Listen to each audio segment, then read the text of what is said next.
I live in Dorset, Vermont. It's a very secluded, mountainous place. There's lots of trails on the mountain that I like to walk or jog down commonly. In fact, I'm able to cut through the woods in my yard to get to a trail that I walk and run down all the time. One day after getting home from work, I changed out of my work clothes and into my running clothes. By 6:45, I was ready to get on the trail. On this particular day, I took along my coonhound, Murphy. We did 5 minutes of walking. Then we started with a slow jog. Murphy is always a joy to walk because she doesn't pull. She always just stays calm at my side. The trail is wide enough for her to always stay by my side, maintaining my speed. I was always looking up when I ran, which is why I didn't notice that Murphy stopped in her tracks until I felt the leash pull her neck, at which point I stopped and looked back at her to see what was wrong. She was looking behind us, and her ears did that little bouncing thing that hound dogs' ears do when they hear something. I mean, we were in the middle of the forest, so there was any number of things she could have heard, anything from a deer to a squirrel to another person on the trail. I tried to pull her forward to continue our run, but she seemed persistent and reluctant to move forward. I played along for a few moments to let her see that she was curious over nothing. But it wasn't nothing, because I finally saw what she was looking at. There was a man back down the trail in the direction we came from. He was clearly not hiding the fact that he was looking at Murphy and I. I waved at him to try and be friendly, and then looked down at Murphy as I pulled her and told her to come. She finally budged and started running by my side again, not without looking back twice at the man. It's happened before though. People on these small trails would commonly wait for me to move ahead so they could avoid passing the dog. Usually they'd be out earlier in the day though. At this point it was on the darker side, and usually there wouldn't be other people out. I also didn't notice if the man waved back or not because I looked down at Murphy after waving. But at that moment, I still thought everything was normal. That is until maybe a minute later when Murphy stopped me again. This time she looked ahead of us and started barking. I saw who she was looking at right away this time. It was another man walking slowly towards us. I waved to him too, but he didn't wave back. I was standing still, holding Murphy close, expecting the man to eventually pass me, but the closer he got, the slower he went. When he got within hearing range, I told him that Murphy's friendly and that he could pass. Now here's when I knew something was up. After I said this, the man maintained eye contact with me, keeping his straight face as he very slowly continued approaching us. Then I noticed Murphy turn around and start barking in the other direction, behind us. I turned and almost had a heart attack when I saw that man from earlier, maybe 5 feet away from us, slowly approaching as well. I knew now something bad was about to go down. There were only a few seconds between that moment and the moment I felt 2 arms reach around me from behind. Then the first man I saw earlier started full-on charging me. Murphy's barks turned to aggressive growling and rabid dog-like barks. Then one of the men screamed as apparently Murphy bit him in the leg and wouldn't let go. This forced the man to release his grip on me, giving me a chance to tackle the other man to the ground. It took a little force to get Murphy to release her grip from the man's leg, but when she did, we ran back down the trail. The man who I tackled didn't try fighting back after his friend got bitten. I think he realized they were outmatched at that point, but I was still not sticking around to find out what their intentions were. We got back to the house in 5 minutes, only because we sprinted back. I checked Murphy to make sure she wasn't hurt or wounded at all by the man she bit. She was fine. I couldn't be more grateful for her. She's still alive and well. She's 9 years old. I still see it as a blessing in disguise that one of the few times I decided to take Murphy along with me was the same night I ran into those 2 men in the forest.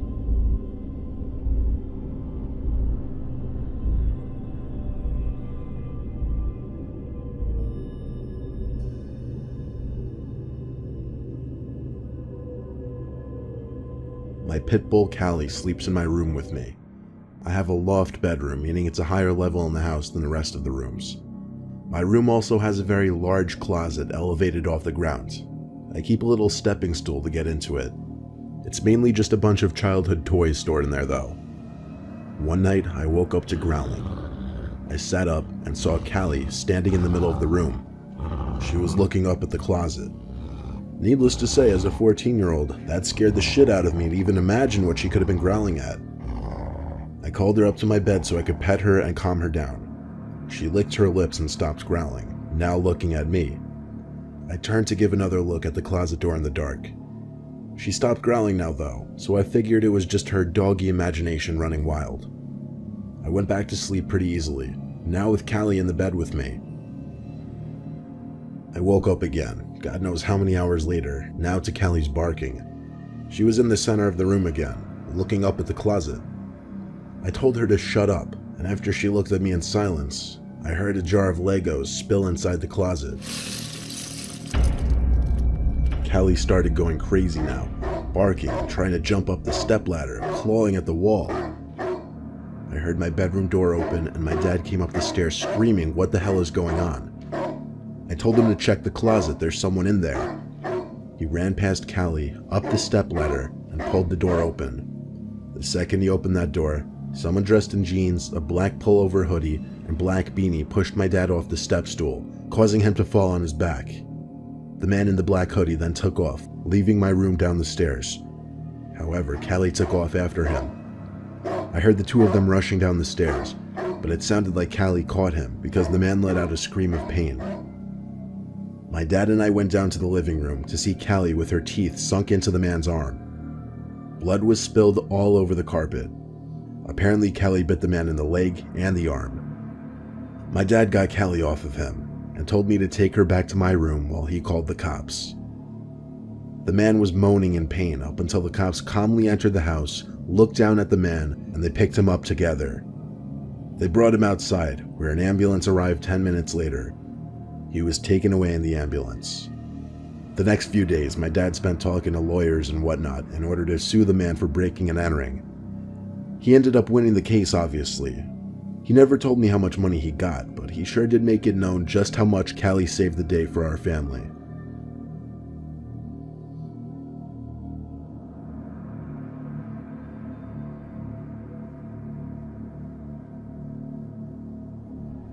The first dog I ever got was back in 1992, when I was 10 years old.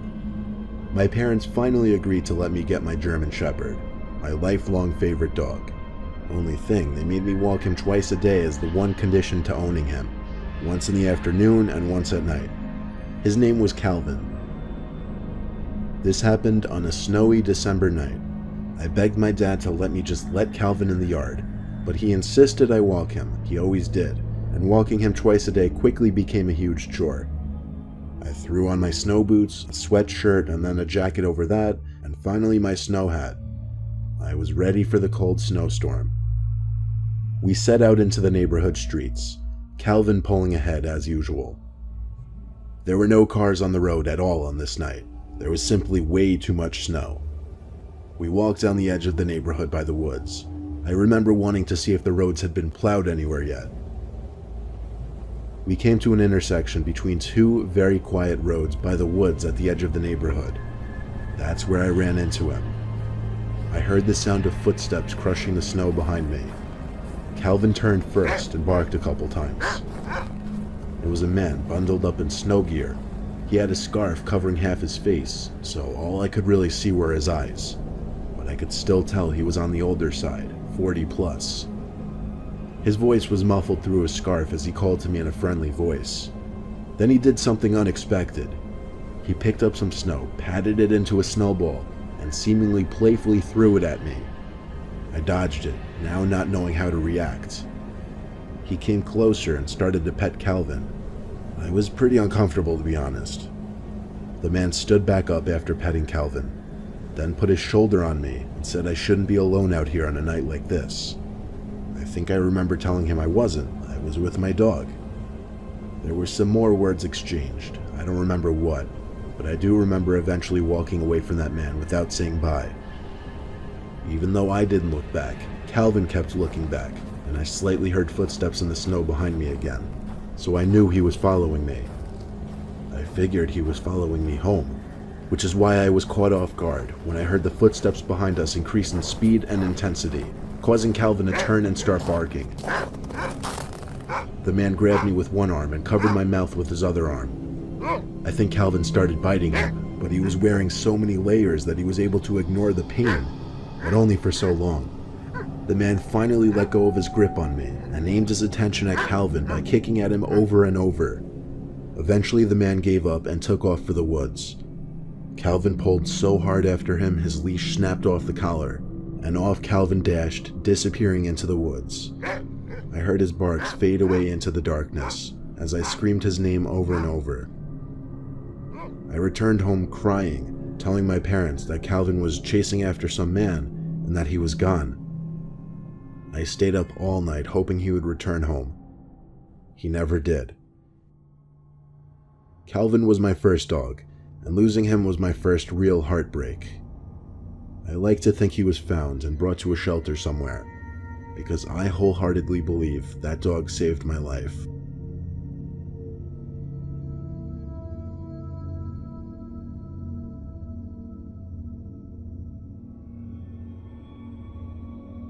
I live on a farm in Bucks County, Pennsylvania. It's just my wife and our infant son living there. Oh, and of course my Rottweiler, Jesse. We have Jesse sleep outside in his doggy house from the months of May to October. It serves as an extra form of protection and intimidation to potential burglars, but also allows for him to do his business freely without having to wake one of us up. Jesse always has a mount attached to his collar that connects to the doggy house so that he can't run away or get lost.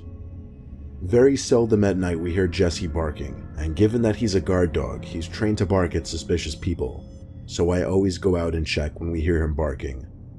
But again, it's very, very seldom. I'm gonna skip the fluff and get right to the night that my wife and I woke up at like 1:30 a.m. to Jesse's barks outside. I told my wife, who was also sitting up with me, to wait in the bed. I'll go have a look. I slipped on my shoes and went outside in my robe. Jesse took notice to me for a second, but resumed barking in the direction of our crops. I had to go back inside for a flashlight and Jesse's leash, because I planned on going in the crops with him. After clipping Jesse's leash onto his collar, he knew right away to take a lead. He led me into the crops. I had the flashlight on, but given the basic nature of a cornfield, I didn't really see much in front of me besides crops in my face, regardless of the light. Jesse stopped barking, but he was still pulling me through the crops, as if he knew exactly where he was going. Then, out of nowhere, he stopped sniffing and just stopped. He looked up, but I didn't know if he heard something, if he was looking at something, or if he was just lost. The two of us stood in silence right there for a little bit. I heard crops in the near distance being brushed around suddenly. Jesse's head was all over the place. He was looking left, then right, then left again, as if he were hearing sounds coming from everywhere. He started barking and pulling again, but this time I yanked him back to stay put. I swallowed and took a deep breath before calling out into the night that this was a private property and anyone caught trespassing would be brought to jail. It took more bravery calling that out than you may think. And of course I was going to yell out a threat like that. What else could I say? The situation felt so surreal. And then...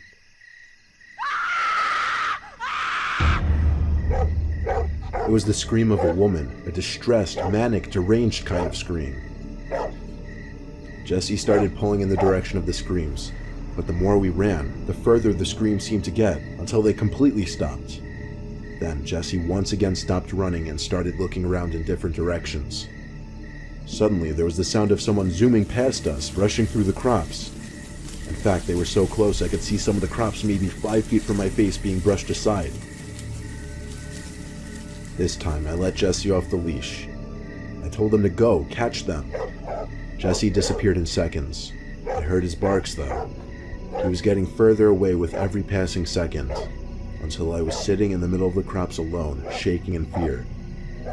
I was so scared, I didn't even want to move in fear of making noise and giving away my position. I was as scared as a young child. Then, the most horrific thing to ever happen to me happened. A couple crops were brushed aside behind me, and something grabbed my right shoulder. I don't mean a friendly, light tap on the shoulder. I mean something grabbed my shoulder tight and squeezed to the point of it hurting. I screamed, and without looking back, ran in the direction I was 90% sure led back to the house. On my way back, I could hear Jesse's barks in the far distance. I wasn't about to go looking for him, though. I thanked God when I saw the roof of my house come into view in the distance, and I finally reached the edge of the cornfield onto the back lawn. I passed the big oak tree in the yard and Jesse's doghouse and went straight through the back door.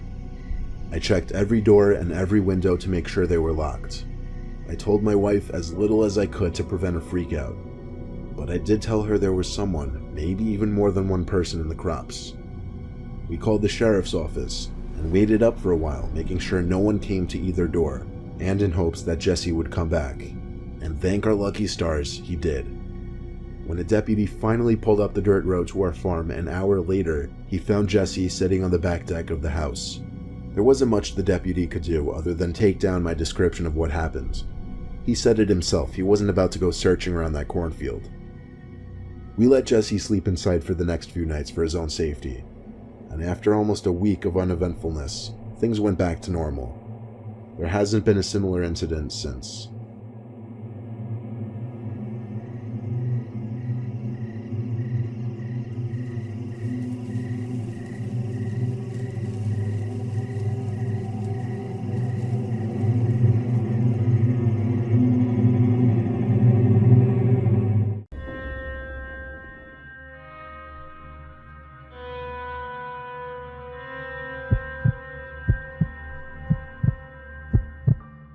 I remember this story clearly, as it always stuck in my mind whenever I think about playing hide and seek in the dark, or whenever I pass by an alleyway. I'll never forget what happened. It was in the fall, the start of October, and me and my 3 siblings went to visit my mom at her apartment. I have a sister, I'll call her Jess, and my 2 brothers, I'll call them Mike and Eli. My parents got into a divorce 2 years before that, and we barely saw my mother. So this was a way for our dad to be a good parent and allow us to visit, even though he wasn't required to. My mom's apartment was in the sketchy part of town. A lot of buildings around the apartments, but it always felt so empty, even with it being so crowded. My mom's apartment was next to an alleyway, which was also considered an entrance over to the apartment complex itself. That's what I mean when I say it was in a sketchy area. If you were to search around for it, you probably wouldn't even be able to find it, unless you were to go driving down a long dark alleyway. My mom's apartment was on the 2nd story, and my siblings and I were always excited whenever we had the chance to visit her. I loved my mom. She was small and cozy. Her apartment too was also very comfortable. It reminded me of my grandma's place, with soft furniture, unnecessary decor laying around. Another great thing about her apartment is her neighbors. A while back when we visited, we made friends with the neighbors downstairs, a boy and a girl, who I'll call Zach and Chi-Chi. Zach and I played a lot in the parking lot area of the apartment complex, next to the alleyway. Typical games like cops and robbers, tag, and kickball. But this day in particular, we decided since it was October, near Halloween, we should play hide and seek. He came up with the idea of playing it outside at night. My siblings of course wanted to join, and we all decided that at 9 o'clock, we'd all leave our rooms and go play. Since it was October, night came by pretty fast, and so did the dark, which resulted in pretty spooky lighting that we wanted to have. It was me, Zach, Chi-Chi, my sister, and my 2 brothers all playing. So once it hit 9 o'clock, we all did exactly as planned and left our rooms and joined each other outside. It was quite dark around the corners of the building, but the tall lampposts lit the parking lot with its orange rusty color. Whenever we play a game involving a tagger or seeker, we did that little game of bubblegum in a dish. So tonight we did just that, and we did it until Zach became the seeker. Everyone ran off into their little hiding spots, not too far off the complex boundaries, but not only limited to the parking lot itself.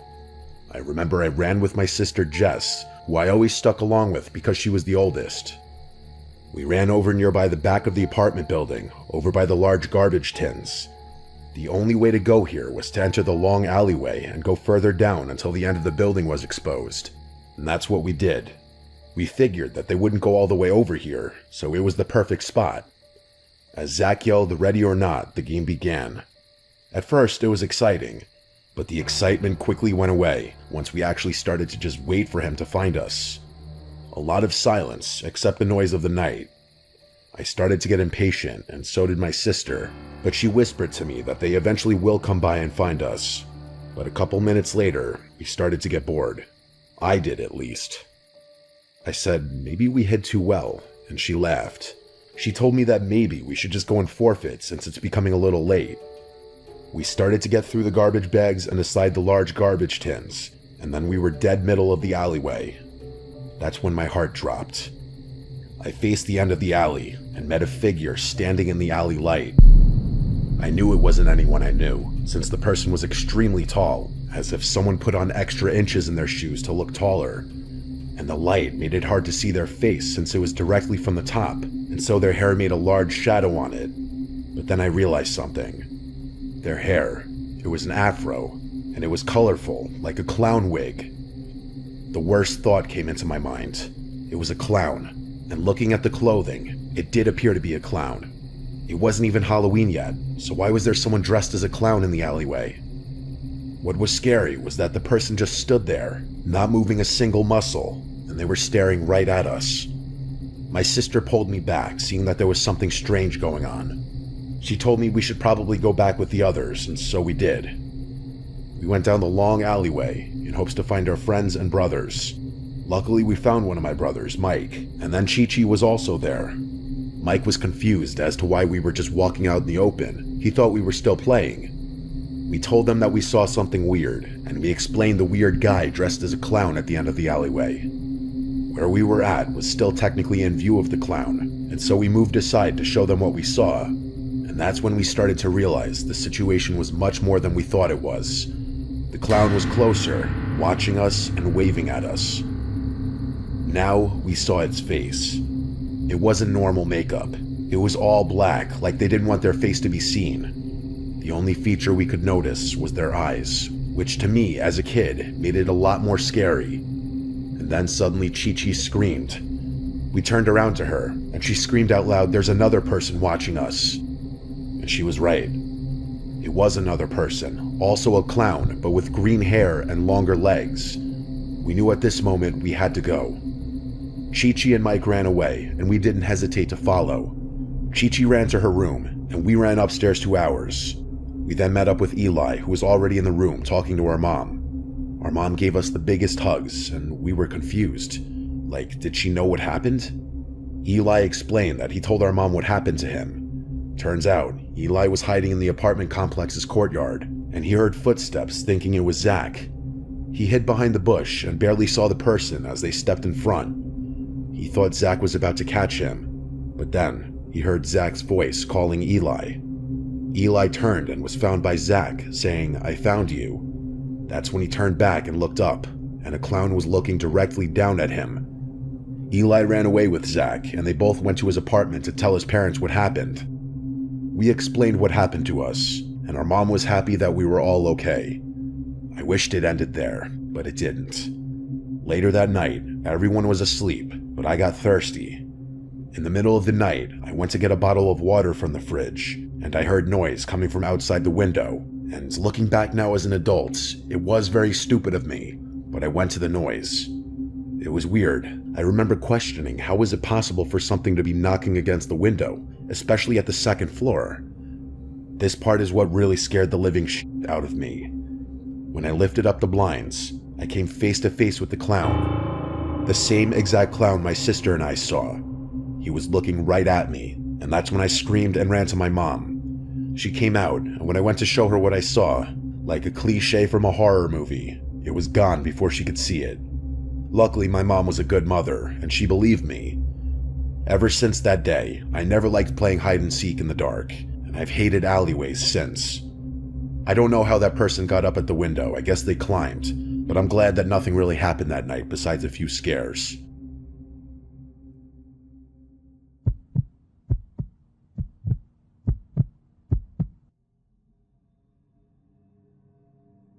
The story I'm about to tell you happened to me when I was 11.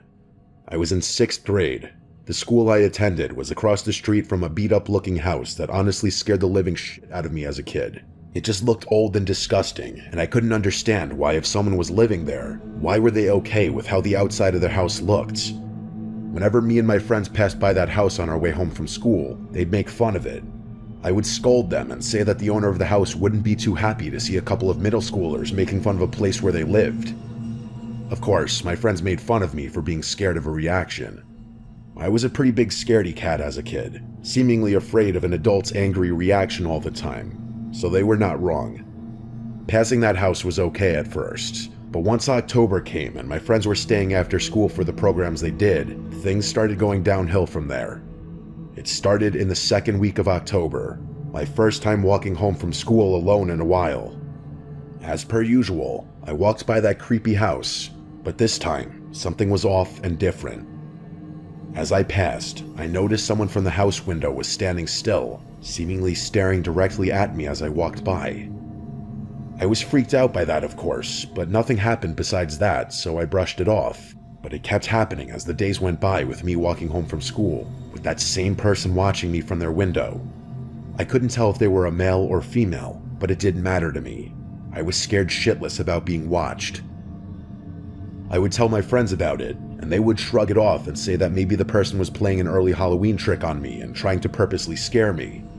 I believed them, and would scold myself for being scared easily. But a week before Halloween, as I'm doing my usual walking home alone from school motto, I noticed the tall silhouette of a figure standing on the porch of that house, watching me walk by. I was scared, but I tried to be calm and brave and walked past the house. That's when things took a bad turn. As I walk by, the figure suddenly flies down the steps and starts to chase me. I scream at the top of my lungs and put some pep in my step and start to run. It seemed like I wasn't running fast enough. Whoever was chasing me was gaining on me. The person was seemingly a dude, judging by the voice, and he was yelling things at me that made absolutely zero sense at all. I knew I had to hide somewhere, and quick. So I ducked into an alleyway and hid behind a dumpster that smelled horrible, trying not to make any sudden noise that would help this crazy person find me and potentially hurt me. I could hear his footsteps stop by the alleyway, and I could also hear him mumbling words to himself as he walked closer to the dumpster I was crouching behind. My heart was leaping out of my chest, and I was praying that he wouldn't peek behind the dumpster and find me. I could literally hear his breathing to the point that I felt like he was going to find where I was hiding. But then I suddenly heard his footsteps running away from the alleyway. I remained crouched on the ground as I collected myself and wanted to make sure that the man was truly gone. Once I felt like the coast was clear, I ran the rest of the way home, and as soon as I entered, I told my parents what happened, and my dad decided to call the police. They arrived at our house in 20 minutes, and they had me explain what exactly happened and which house that man came from to chase me. Once they had that information, they let me and my parents know they would give us an update the next day. They stood by their words and came to find out nobody lived in that house. It had been vacant for years, which didn't make any sense. The police suggested that a homeless man or squatter most likely stayed in that house and for whatever reason decided he wanted to scare me. Nothing was done after that, and when I told my friends, even they were in shock and disbelief. Thanks to that day, I still get scared whenever I pass a house that looks creepy or abandoned. Even with me being 22 now, that day is still fresh in my brain.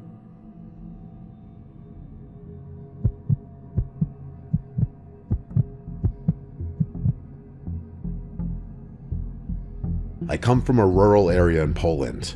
My country is still very much Christian, so Halloween isn't really widely celebrated. Many older people perceive it as satanic. Still, nowadays, many decorate their porches with stacked pumpkins.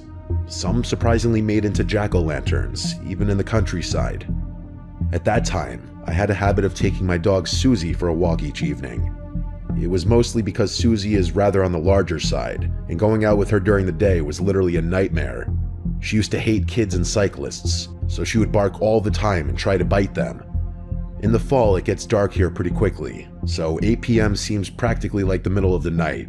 You can't see where you're going if there's no lanterns or streetlights. That day, it was dark already, and so I went out with my dog. There's a small road that I really like going on.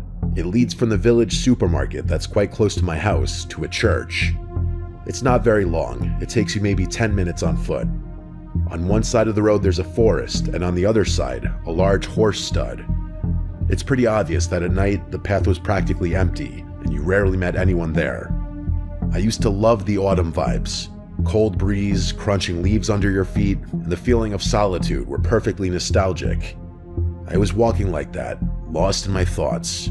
I was approaching the end of the road, where the forest met an old stable which belonged to the local parish priest. As far as I know, it fell out of use many years ago, before I was even born. At that point, I was jolted out of my thoughts by Susie, who suddenly started barking like crazy. I looked around, trying to see if maybe a cyclist or another dog was approaching, but then I realized she was only focused on the stable and the trees. I should mention it was very hard to see anything beyond the tree line, as the streetlights were very dim and old in that place. My dog was acting as if she had literally gone mad, barking, growling, pulling hard on the leash. It wasn't typical of her, even when a bike went right by. I looked into the trees, trying to see what caused her to act so unhinged, and then I saw it. Maybe 10 to 20 meters away, right behind the priest's stable, I could see the silhouette of a man. At first, I couldn't comprehend what I was seeing. I thought it must have been a bush. But the closer I looked, I realized it was definitely a person. Judging by the way his clothes reflected the moonlight, he must have been wearing all white. He was kneeling with his back straight, not really hiding, but not exactly in plain sight either. This gave me chills. I realized he was wearing some kind of white robe. He wasn't moving at all, just looking in my direction. I pulled hard on the leash, trying to get Susie to move, but she was stubborn. I told myself there was no way I was staying there a second longer, so I grabbed her by the harness and took off rather quickly. I didn't want to run because I was still unsure if the man realized that I had seen him. Thankfully, the church was only a minute away, and I saw some people standing by it. For a moment, I contemplated telling them about the person, but what would I exactly say? That there was somebody sitting near the bushes? The rest of my way home had to be the most nerve-wracking walk of my life. Every couple of steps, I looked back to make sure no one was following me. Even my dog wasn't sniffing around anymore. She was just walking quickly straight ahead. I did get home without any further problems, but I wish I could say it was the end of my story. That night, I was woken up to multiple sirens wailing. They went off for a good half hour. The next morning, I saw in the local news that somebody had set the priest's stable on fire. People were saying that it was probably some drunk teenagers trying to play a prank and pull stupid tricks, but I knew damn well I hadn't seen giggling teenage boys the previous evening. The person I saw looked disturbingly calm, as if they were waiting for something. There could possibly have been more people hiding in the shed, but if so, I'm happy I didn't actually see them, or I might have had a panic attack. I really don't want to be the one contributing to the propaganda that Halloween is a satanic festival, but what I saw that night was really disturbing. A person wearing white robes, silently kneeling, just out of the reach of the streetlights. What bothers me most is that between the time I saw him and the time of the fire, at least 5 or 6 hours passed. Like, were they kneeling there the whole time? What on earth were they doing there for most of the night? However, I do feel very relieved that he didn't decide to follow or even acknowledge me that night, and that Susie didn't pull me even closer to him. If that person, or rather those people, were willing to set the whole building on fire, I don't want to know what else they were capable of doing.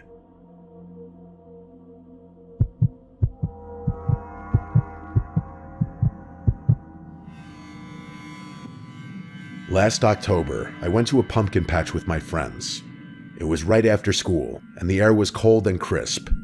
The leaves were orange and yellow, and the ground was covered in fallen leaves.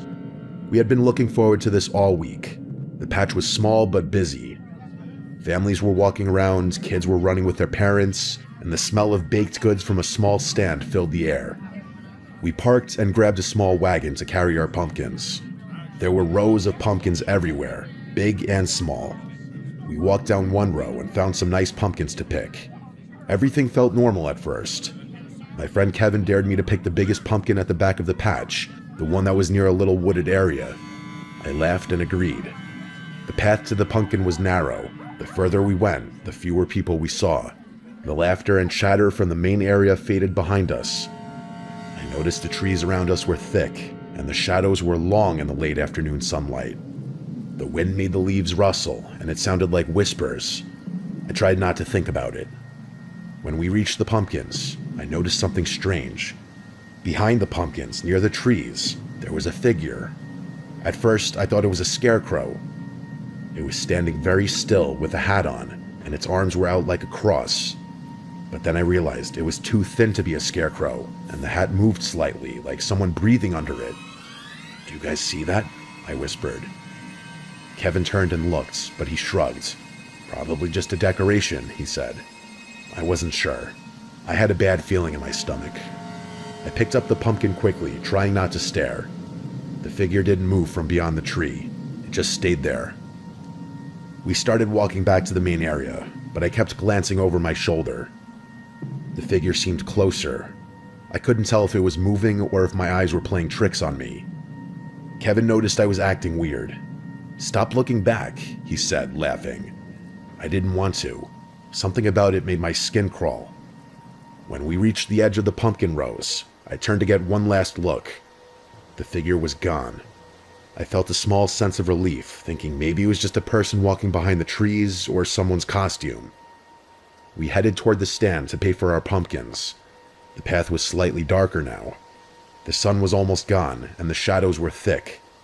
As we passed the wooded area again, I heard a crack. It sounded like a branch snapping. Kevin didn't hear it. I stopped and said, "Did you hear that?" Kevin shook his head. I turned slowly, and my heart stopped. The figure was there again, about 10 feet behind us. No arms out this time, it was just standing. Kevin noticed I stopped moving and asked what's wrong. I tried to speak, but my throat felt dry. The figure started to tilt its head like it was studying us. Then, seemingly without moving its legs, it started to move forward. It didn't even look like it was walking normally. It looked more like it was gliding, almost floating over the leaves. I grabbed Kevin's arm and we ran toward the stand. Our pumpkins bounced in the wagon as we ran. I could hear leaves crunching behind us, faster than they should have if it was just walking. When we reached the main area, people were still there, laughing and eating. I looked back. The figure stopped at the edge of the pumpkin rows. It just stopped and watched. We paid for our pumpkins and got in the car as fast as we could. I didn't look back again. On the drive home, I told Kevin to promise me he didn't see anyone like that. He said he didn't, that he only saw the pumpkins and the trees, but I knew I hadn't imagined it. That night, I couldn't sleep. I kept thinking about that damn figure standing there. I couldn't stop thinking about the way it moved, the way it looked like it glided. I tried to convince myself it was a Halloween prank, but it didn't feel like a joke. That was a family-friendly pumpkin patch, and that would be way too scary for little kids. A few days later, I read online that someone had reported seeing a strange person in a costume at the same pumpkin patch. They said it was late afternoon near the trees, and the person didn't speak or move like a normal person. The story didn't give names or faces, just the report. I haven't gone back to that patch since. Every October when the leaves start falling and the air gets cold, I remember that figure. I remember the way it moved. And I remember thinking, if it had wanted to, it could have followed us all the way to the car. I still don't fully have an explanation for it. I tell this story to friends, but most think I'm exaggerating. I'm not, and I could still picture it standing behind those trees, watching us.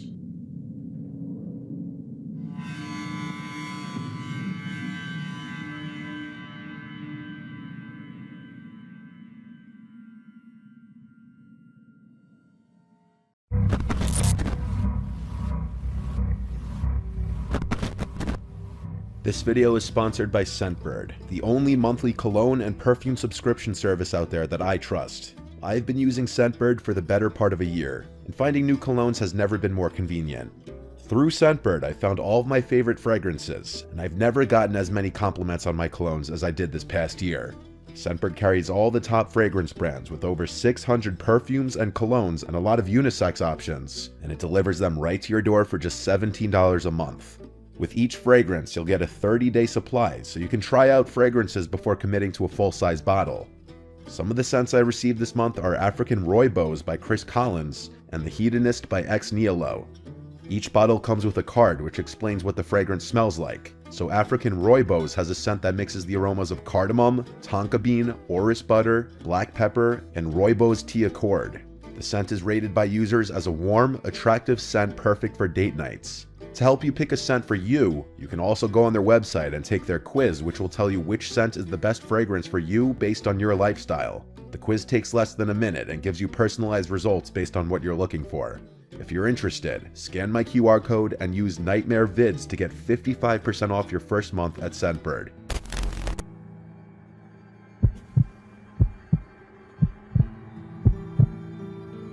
Very few people experience something so traumatizing at a young age that it sticks with them forever.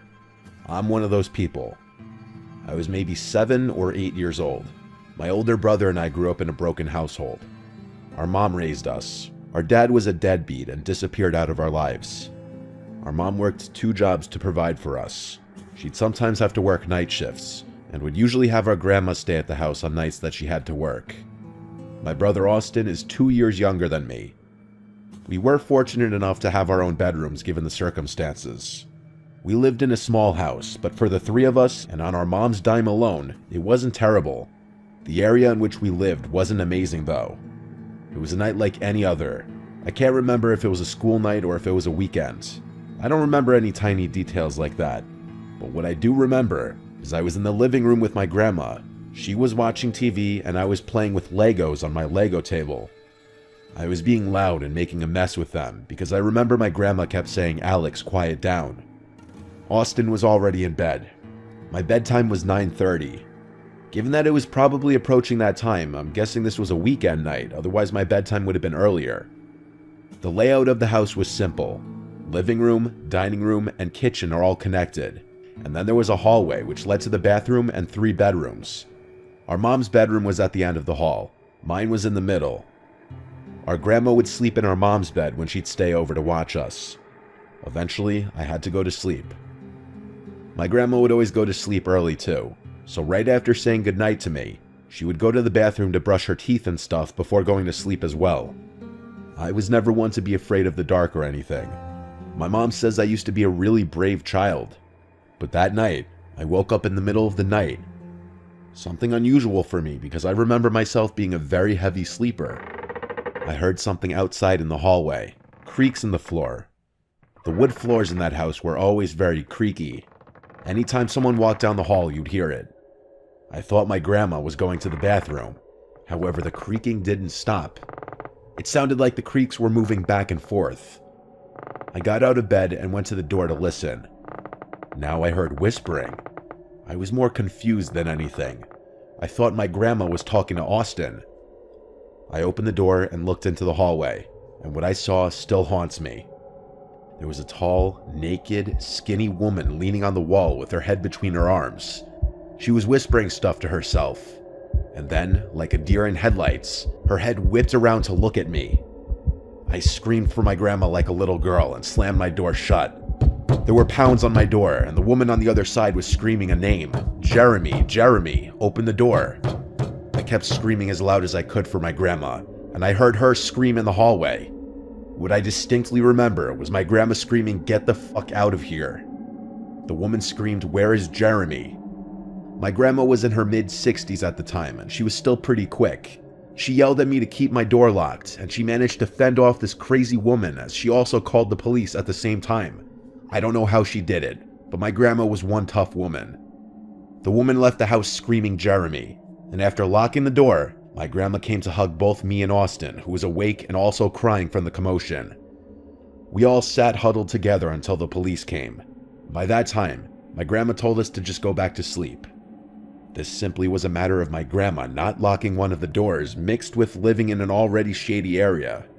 That woman had to be on crack or something. Seeing what I saw at such a young age did a number on me. I couldn't sleep alone for a long time. It was this incident that really resulted in us moving out of that house not long after.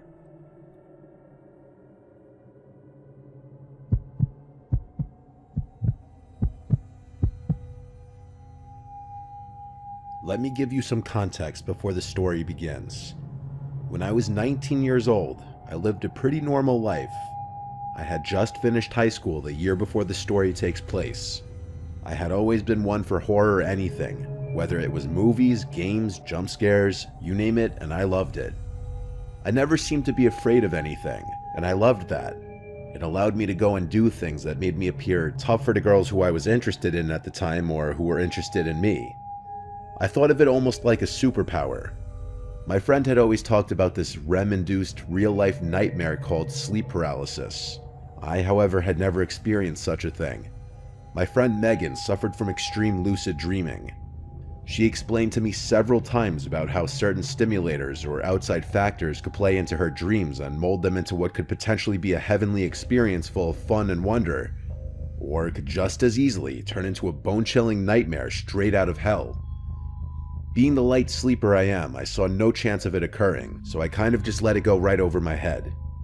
One night, Megan texted me and asked me to come over, as she had just suffered another so-called evil experience due to her sleep condition. When I arrived, I found her asleep again, seemingly peacefully. I took a seat on her stool that she had for her makeup dresser right by the window and started playing a game on my phone. 30 minutes or so went by, and I figured she was peacefully asleep and it would probably be okay for me to leave as long as I let her know that I stopped by as she requested. But suddenly, Megan awoke and started screaming. This was a different kind of scream though, a type of scream I had never heard before, especially from her. It was almost mumbled. I don't know how else to describe it. Her eyes bulged open, and I ran over to her side. I asked her if she was having a bad dream. She started shaking. I grabbed a hold of her to try to calm her down, but the tremors grew. I asked her what was going on, but no response. I figured this was just another one of her so-called sleep paralysis episodes. I did my best to comfort her. After about 30 or so seconds went by, she regained full control of her body. I made sure she was okay, and I left back for my house, as it was almost 1 in the morning. Right as I got home, I received a very panicked text reading, "The hallucinations won't stop." I asked her to clarify what she meant, but no response. After about 30 minutes went by, I took it upon myself to head back over to her place. When I arrived, I noticed the illumination of red and blue covering her front porch and the surrounding road signs. I ran up to her house, desperately trying to find out what happened. As I approached the house, I noticed Megan was speaking with one of the officers on the scene. When I went up to talk to her, Megan and the officer walked me over to a more secluded area. What I found out still sends chills up my spine to this day. Apparently when I had went over to Megan's that night, she wasn't asleep at all. She was pretending to be. Evidently right behind me was a tall, skinny, homeless man hiding in her closet. The police had also found a very large kitchen knife on him as well. The theory to this day is Megan thought she was having an episode, when in reality, this very real man was quietly creeping towards her in her bedroom. Supposedly when I had entered her house, it was enough to spook the man into hiding, and my presence was enough to keep him hidden.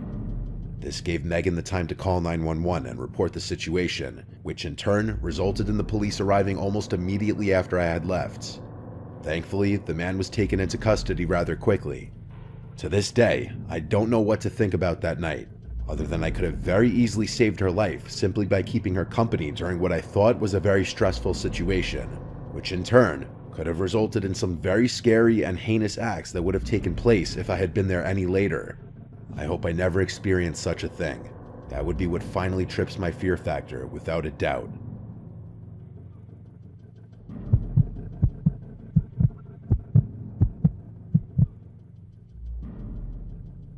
Around 10 years ago, I moved out of my mom's house into my first apartment in the city of Chicago.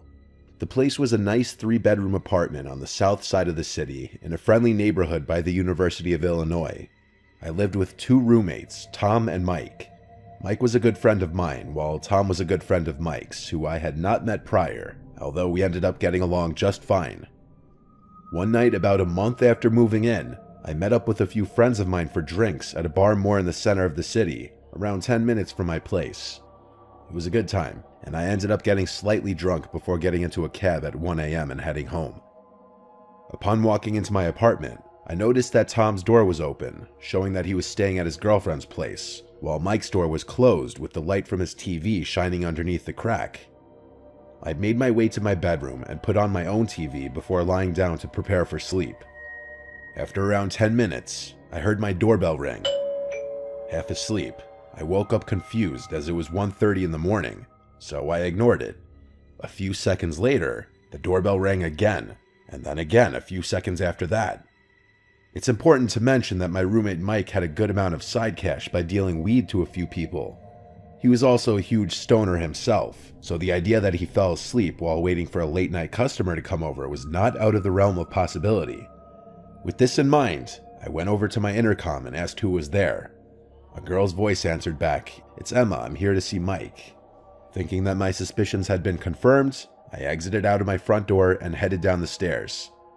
The door to the outside of our apartment building was made of tall glass, so you could easily identify any potential visitors.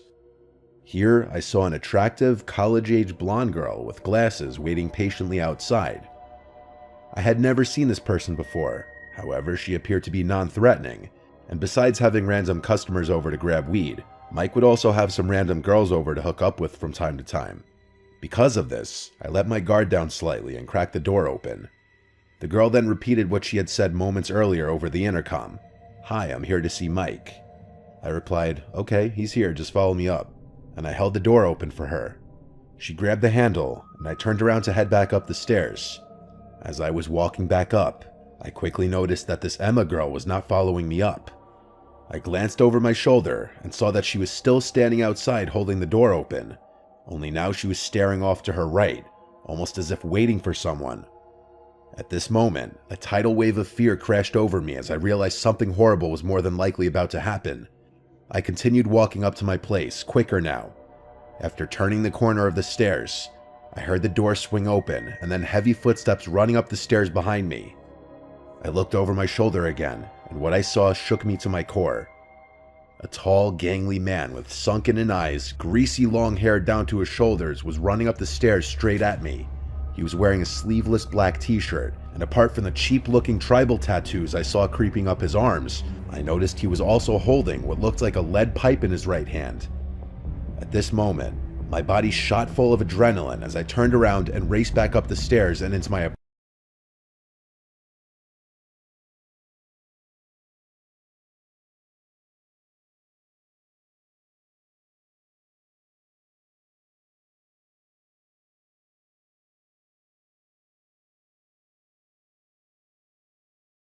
I stood facing the now closed door, paralyzed as the man hit the door 3 more times while shouting obscenities at me. He eventually gave up and ran down the stairs and out the front.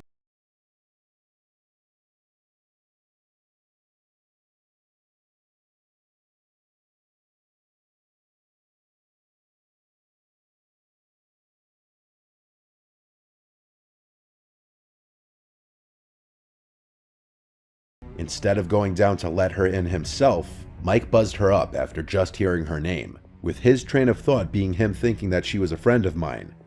When she reached the door to our unit, he opened it and let her in. He said it seemed like she was confused, mentioning that she was looking for someone named Tim. Mike responded by saying his own name, and that no one named Tim lived here. He mentioned she stayed near the entrance of the unit and kept reaching behind her to make sure the door stayed open before leaving only a few moments later. After hearing this, my theory is that these same people came earlier in the day, and not expecting to have someone just let them up through the buzzer, the girl made the mistake of forgetting to keep the door to the building open, rendering the attacker unable to enter during this first attempt. Either way, we both got extremely lucky that night. We did call the police, who arrived and asked for more information about what happened. They asked if there was anyone we knew who might want to do us harm, and we answered no, which was the truth, as this seemed to be a completely random attack. The cops left soon after, saying that there was nothing much they could do. We never saw that Emma girl or her scumbag partner again.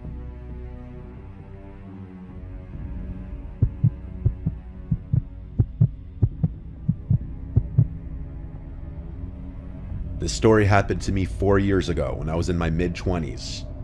This whole experience will probably scar me for life, and it's still vividly imprinted in my mind. The day was the 15th of June, and I had the house to myself because my parents were on a 2-week vacation in France. It was sometime after dusk, probably around 8 p.m., and the weather was scorchingly hot. Believe me when I say I was sweating my ass off with just my tank top and shorts on.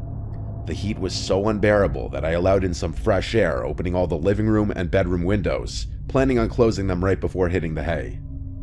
Now, before fast forwarding, I must mention that I was feeling extremely exhausted. On that same day, I had taken 3 exams in the morning and played a volleyball match in the afternoon. Thus, once I ate my dinner, while browsing social media in my room, I collapsed into bed without even realizing. I woke up at around 3 a.m. to the muffled sounds of thunderbolts and a draft of cold, fresh air hitting my face. A strong wind was blowing, and all of the shutters left open were noisily banging. Still drowsy, I flicked on the lamp, but the light wouldn't turn on. I checked the plug using my phone flashlight, but everything was fine. I begrudgingly climbed out of bed and looked out my bedroom window. There were menacing, rainy black clouds in the horizon. A typical late-night summer storm was approaching. Given that every lamppost in the street was off, I instantly knew there had been a blackout. Phone flashlight in hand, I dizzily headed down the hallway to shut the windows closed before rain started pouring down. When I got to the last window, though, I noticed the mosquito net lifted up. This struck me as weird, since I was quite positive I hadn't left it that way. Getting a little paranoid, I turned behind me to shine the flashlight around the living room and check my surroundings. The furniture was still in place. No drawers or closet doors left open, no decorative objects missing or moved in unfamiliar positions. Everything seemed normal. I briefly peeked my head out of my window to look outside. Trees swaying in the howling wind, leaves shaking in a frenzy. Powerful display of nature's force, but still nothing remotely suspicious. Maybe the mechanism is faulty or the strong wind somehow pushed it up. Against my better judgment, I convinced myself it was useless to lose sleep over it. Feeling relieved, I closed the shutters and started walking back to my bedroom, eager to get a decent night's rest. Little did I know that night would be anything but pleasant. I happened to casually turn my head to the flight of stairs connected to the attic, when a vivid burst of light flashing from up there caught my eyes. I paid it no mind. The attic was adorned with huge glass windows, so it was no wonder to see light spreading across the room. It was probably a sheet lightning. I kept walking, subconsciously waiting for the thunder to come. But it never did. I stopped in my tracks. Given that the flash I saw was powerful and bright, the lightning had to be pretty close. So why couldn't any rumbling noise be heard? I started to think, maybe it wasn't lightning. What if it was a flashlight? As doubt crept in, my heart began to race. I quickly put two and two together, and now the strange occurrence of the mosquito net left up made much more sense. The nightmarish realization hit me that an intruder could have broken into my house. At first, I panicked. Did they hear me shutting the windows? Were they carrying any weapons? Did they plan on just robbing my house? Or did they also have worse intentions? Normally, I would call my parents to deal with it, but since they were away, it was all on me now. While those sickening thoughts were swirling in my mind, the distinct sound of a doorknob being twisted and turned made me instantly snap out of my catatonic state. I shot my head to face the living room entrance, and through the glass frame, I spotted a shadowy figure just a few inches outside of the front door. There was a person standing there, most likely an accomplice of the guy upstairs. Words are not enough to describe how powerless and defenseless I felt. Despite the overwhelming fear, I did my best to keep my cool. Trying to make as little noise as possible, I tiptoed in the direction of the stairs leading down to the basement, which was directly connected to the garage. I figured I could safely escape from there. While I was making my descent down, still using my phone as a source of light, I dialed 911, and speaking as softly as possible, I informed the operator about what just happened. He tried to calm me down and reassured me that the police would be there in less than 10 minutes. He also added I should lock myself in a safe room and wait for the officers to show up. I was about to reply that I could easily sneak outside through the garage door, when all of a sudden I lost the call. I immediately checked the phone and realized that down there I had no signal. As if it wasn't enough, I also noticed the battery was almost dead. Once I reached the basement, I nervously assessed what to do. I could try and find an emergency flashlight, but now I was so close to escaping from the house that I didn't want to waste time rummaging through the drawers. Besides, I was mindful that the intruders upstairs could have heard me, so in the heat of the moment, I exited the basement as fast as I could. Nonetheless, while making my way towards the garage door, I got a feeling in my gut telling me I was being watched. I don't even know why. Maybe my sixth sense had picked up on something. But I pointed my phone to illuminate the back seats of my car, and there he was. A man's face stuck to the rearview mirror. A disgusting, revolting face with dead, bulgingly wide eyes and a malicious, yellowish grin spreading across its cheeks. He kept staring at me, so intently it almost looked like he was piercing into my soul. He slid his dirty hand against the glass, waving me hello in an unnatural slow motion. And at that point, it happened. My phone battery died, turning off the flashlight and leaving me in the middle of a total darkness. I felt my heart in my throat. I had never been more scared in my entire life. My whole body was quivering and shaking in fear. When I heard the car door opening, I lost it. I screamed. I screamed like a little girl as I somehow managed to unlock the garage door and bolt outside, climbing up the driveway ramp. By that time, heavy rain had started pouring down. I hopped over the gate and ran to the nearest house, yelling like a lunatic for the neighbors to rush outside. They came out in shock, and I explained to them the whole situation, almost out of breath and soaking wet. In the meantime, I heard sirens in the distance. 2 police cars rolled down the street, and I practically ran into the officer's arms, screaming that there were 3 strangers in my house. 4 agents went into my house, guns drawn, while another one took my description of the events. Those 3 men were all gone though, and to this day, I don't think they've ever been caught. Some antiques which held some value were stolen, however, I must say it was no big deal for my family. For the remainder of the night, I couldn't sleep at all. I kept tossing and turning, jumping at the slightest sounds, ruminating relentlessly on the horrific experience. But I kid you not, another chilling surprise was lying in wait. When morning came, I spotted a small piece of paper sticking out of the edge of my bed. I picked it up and went frozen stiff. The following words were written. "Bye-bye, beauty. You look cute when you sleep."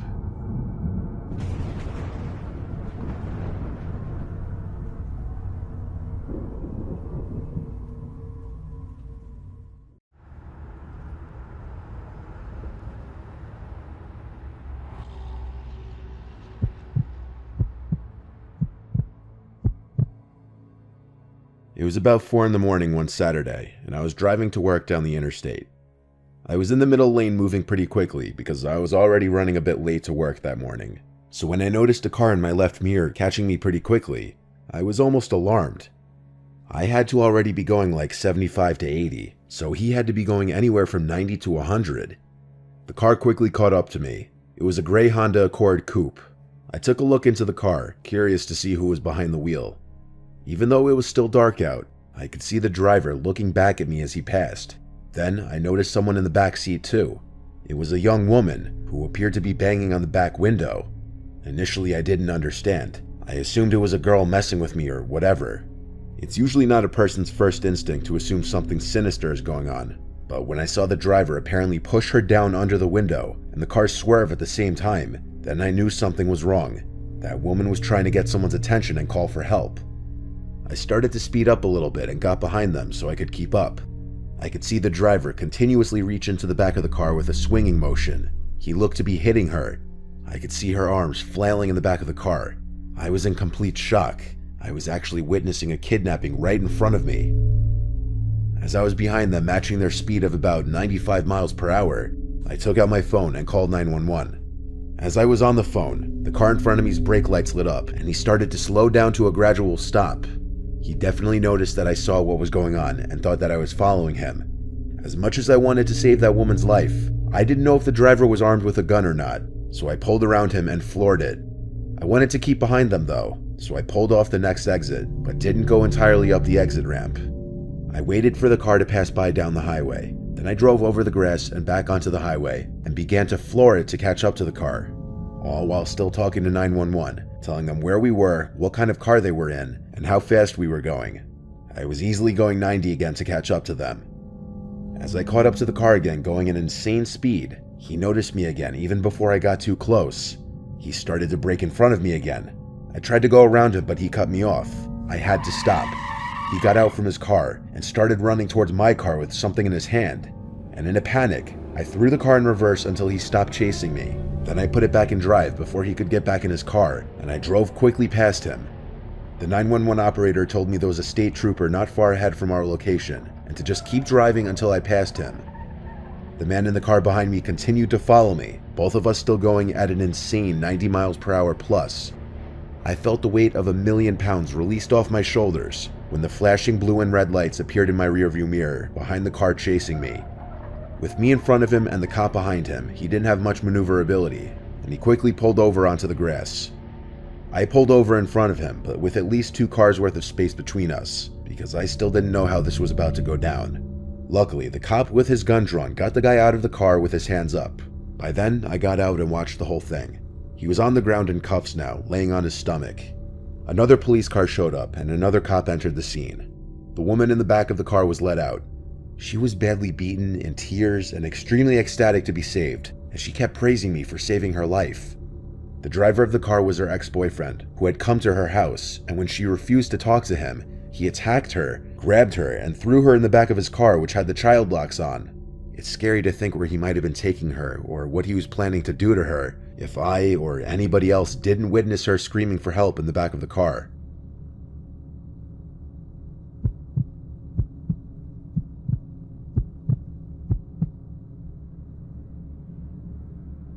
I made a trip to visit Boston to support a family member who was running in the Boston Marathon.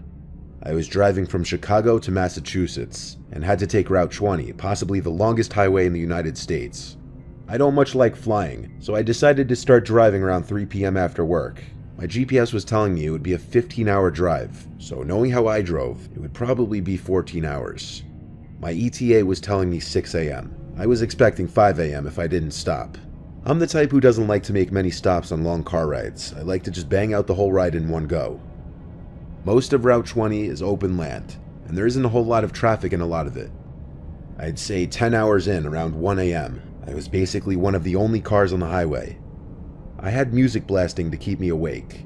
I was comparatively almost done. Not really, but I was optimistic. I was starting to get slightly tired though, even after the 2 cups of coffee I drank. I didn't want to pull off for more coffee though, so I tanked through it. It would make finally collapsing into a bed when I'd get there all the more rewarding. One moment I was the only car in sight, then next thing I knew, there were headlights in my rearview mirror. I was in the left lane and he was kind of on my ass, so I switched to the right lane. He sped up a bit, passed by me, then for some reason slowed to match my speed just as my front bumper aligned with his rear bumper. Then he just matched my speed for the longest time. I started to speed up to pass him. As soon as I got in front of him, he turned into my lane behind me, so close it almost looked like he was going to clip my car. I had no choice but to speed up even more to get him off my ass. I wasn't looking to be the victim of a road rage incident, not at this hour especially. As I sped up, so did he. I switched into the left lane, and so did he. Now I knew something was wrong. It couldn't be an unmarked cop, it was some old ratty pickup truck. The truck started to flash its lights behind me. I didn't slow down. I was honestly afraid, because I had never experienced anything on the road like this. I kept driving, stepping on the gas just a bit to increase my speed 5 to 10 miles per hour, hoping to pass a cop or any other cars for that matter. But I couldn't see another set of taillights as far as the eye could see. Just the very seldom cars zooming past on the other side of the highway. The pickup truck behind me then switched lanes and floored it. I heard the aggressive roar of his truck's engine passing me. He cut in front of me, then he started to brake. I tried to swerve around him, but he kept blocking me. I was forced to stomp on the brakes too. I started to honk because it's all I could do. As we slowed, the man in front of me put on his hazards and started waving his arm out the window, signaling for me to pull to the side of the road. I obviously didn't listen. I took the chance to quickly pull around him as he started pulling onto the grass, and then I floored it. My sedan could easily escape his pickup truck, but I hit 100 and he was still not far behind me. I got off the highway at the first exit. I stopped at the red light at the end of the exit ramp, not expecting him to still be behind me, but they were. The pickup truck's headlights pulled up behind me, then the truck pulled up to the red light next to me. I looked to my left at the truck, and the window rolled down. Inside were 3 people, I'd assume men, wearing vendetta masks. They all looked at me, trying to scare me, I'm sure. But it worked. I blew the red light onto the main road, and finally there were at least other cars around. The pickup truck finally stopped following me. At a certain point, I was scared I was going to be killed. It was more than just a road rage incident. I didn't get the plate number. In fact, I don't even remember seeing a plate on that truck. All I know is it was some 90s black pickup truck. After that, I parked in a Walmart parking lot and fell asleep. I woke up around 8 and finished the drive. I told my family about the incident, and I warn everybody to be careful when driving late at night.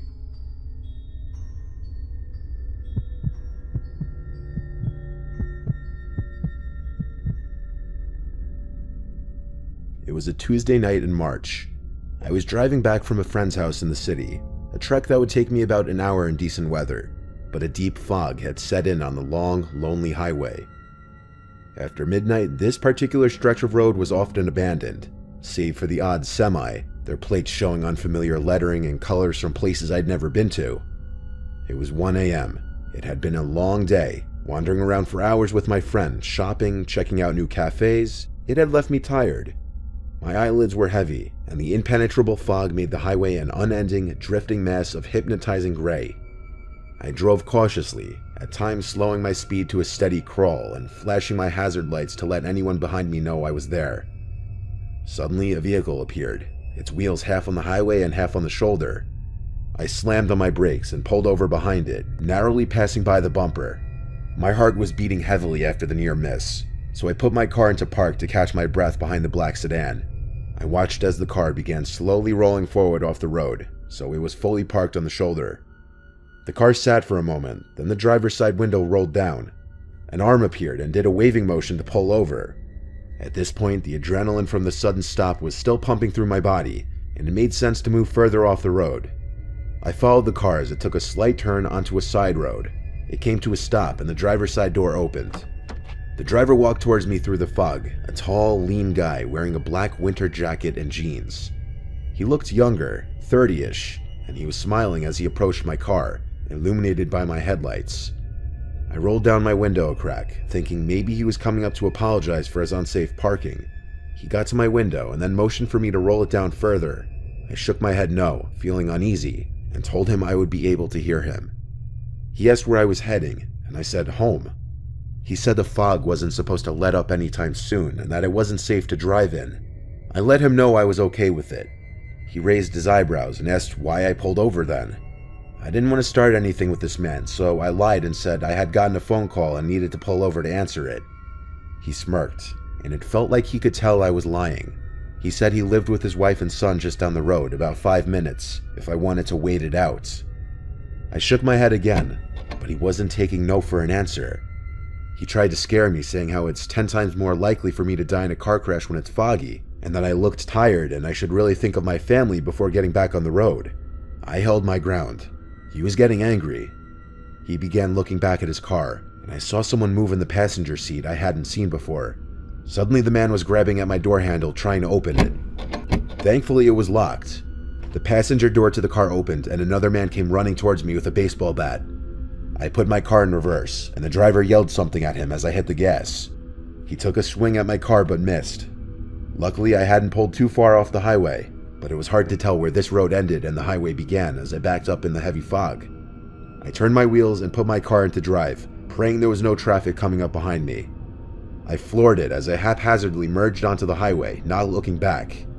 I often wonder when I'm driving that stretch of road if they tried to stop anyone else that night, and what would have happened to me had I rolled my window down further.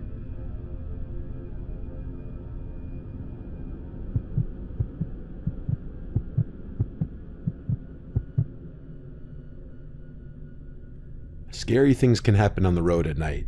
Nighttime is when the creeps and weirdos come out, so you have to be extra careful. This was in 2020, right around when COVID started. I would often work overnight shifts at a hospital. My hours would be all over the place. I would always take the same route home, a parkway that I take 10 miles north to my town. It's never a busy parkway, even during the daytime, so at night, I'm almost always completely alone on the road, and COVID just made it even more of a ghost town. I never even see any state police at night either. Usually this is convenient for me as I get home quicker without any slow drivers around me. It was one night I was driving home in the middle of the night, or rather early hours of the morning. I see a red flashing SOS light stand perched up on the side of the road. As it shone, it would light up the taillights of the car parked on the side of the road. Clearly someone was in need of assistance, and I was, I guess, in a good mood that night, so I pulled over in front of the car. As I passed the car, I saw a man waving his arms in the air. I put my hazards on and stepped out of my car to approach the man. Based on his skin tone and slight accent, he was a Hispanic man. Due to the COVID mask he was wearing, though, I couldn't gauge how old he was, but if I had to guess, I'd say late 20s, early 30s. I asked him what the problem was. He said his battery died after he stayed pulled over for too long. I asked him if he had jumper cables because I did not. He said no. I didn't really know how else I could be of assistance other than offering him a ride, but then he asked if he could borrow my cell phone. He said his phone died too. I wasn't eager to hand this stranger on the side of the road my phone, but I did. I unlocked it for him and opened the phone app. He proceeded to call someone, then slowly walked away as he started to talk into the phone. His car door was open though, so I kind of decided to just take it upon myself to sit in the front seat and try turning the car on myself. And sure enough, the keys were in the ignition still. I turned the key one click to the right, and to my surprise, the battery turned on. I tried turning the hazards on, they worked. I turned the radio on, and it worked. So I then turned the key once more to the right to start the car now, and it started on the first try. I didn't have enough time to think about how I might have just walked into a trap, because as soon as the car turned on, I felt two arms wrap around my throat trying to choke me. I heard a voice yelling from outside, "Hey, hey," over and over. It was the guy with my phone. I broke out of the person in the back seat's grip pretty easily. I looked at him, and it was a young teenage kid in the back seat. The man with my phone was running back towards his car screaming at me. I picked flight over fight and ran back to my car and got out of there as soon as the car was on. And I swear to God, I heard a loud pop from outside that I found out moments later was a gunshot. My rear windshield had a hole in it, along with multiple cracks surrounding the hole. I couldn't call police until I got home since that guy still had my phone. I got home and told my parents, then went ahead and called 911 using the house phone. I explained to the police that I was led into a trap, that someone was hiding in the back seat, and that the man who shot at my car still had my phone, which was still unlocked with all my personal information on it. The police recommended I call AT&T immediately and asked them to track the last call that was made within the hour, but AT&T customer service didn't open until 7 a.m., so I had to wait. With the cops still there though, I used Find My iPhone on my dad's phone to lock my phone, which I hoped was before they could have found our home address on there.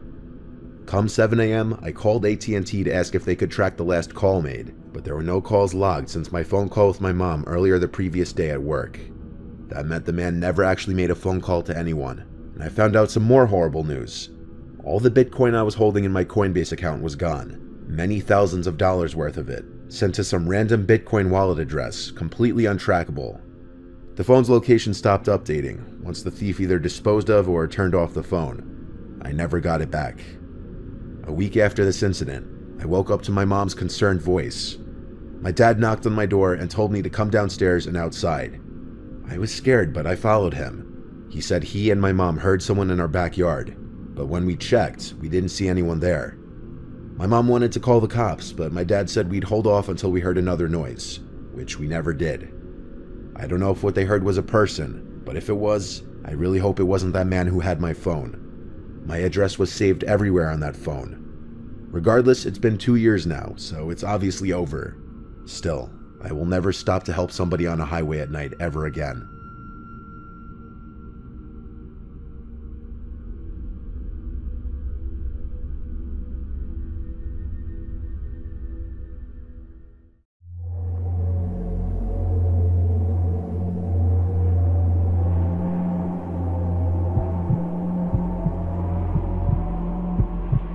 I remember this night like it was yesterday, even though I'm 26 now and it happened when I was 12. My parents left me home with my 18-year-old brother Zach for the night, and at first I was excited because it was just me in the big house, which felt like huge freedom at the time. Zach told me he was going out for a few hours with friends and made me promise not to tell mom and dad, which I agreed to because I trusted him, and also why wouldn't I want the place to myself? He would get in huge trouble if my parents were to find out, and he knew that. At first, I thought it would be fun to be alone, especially on a weekend night.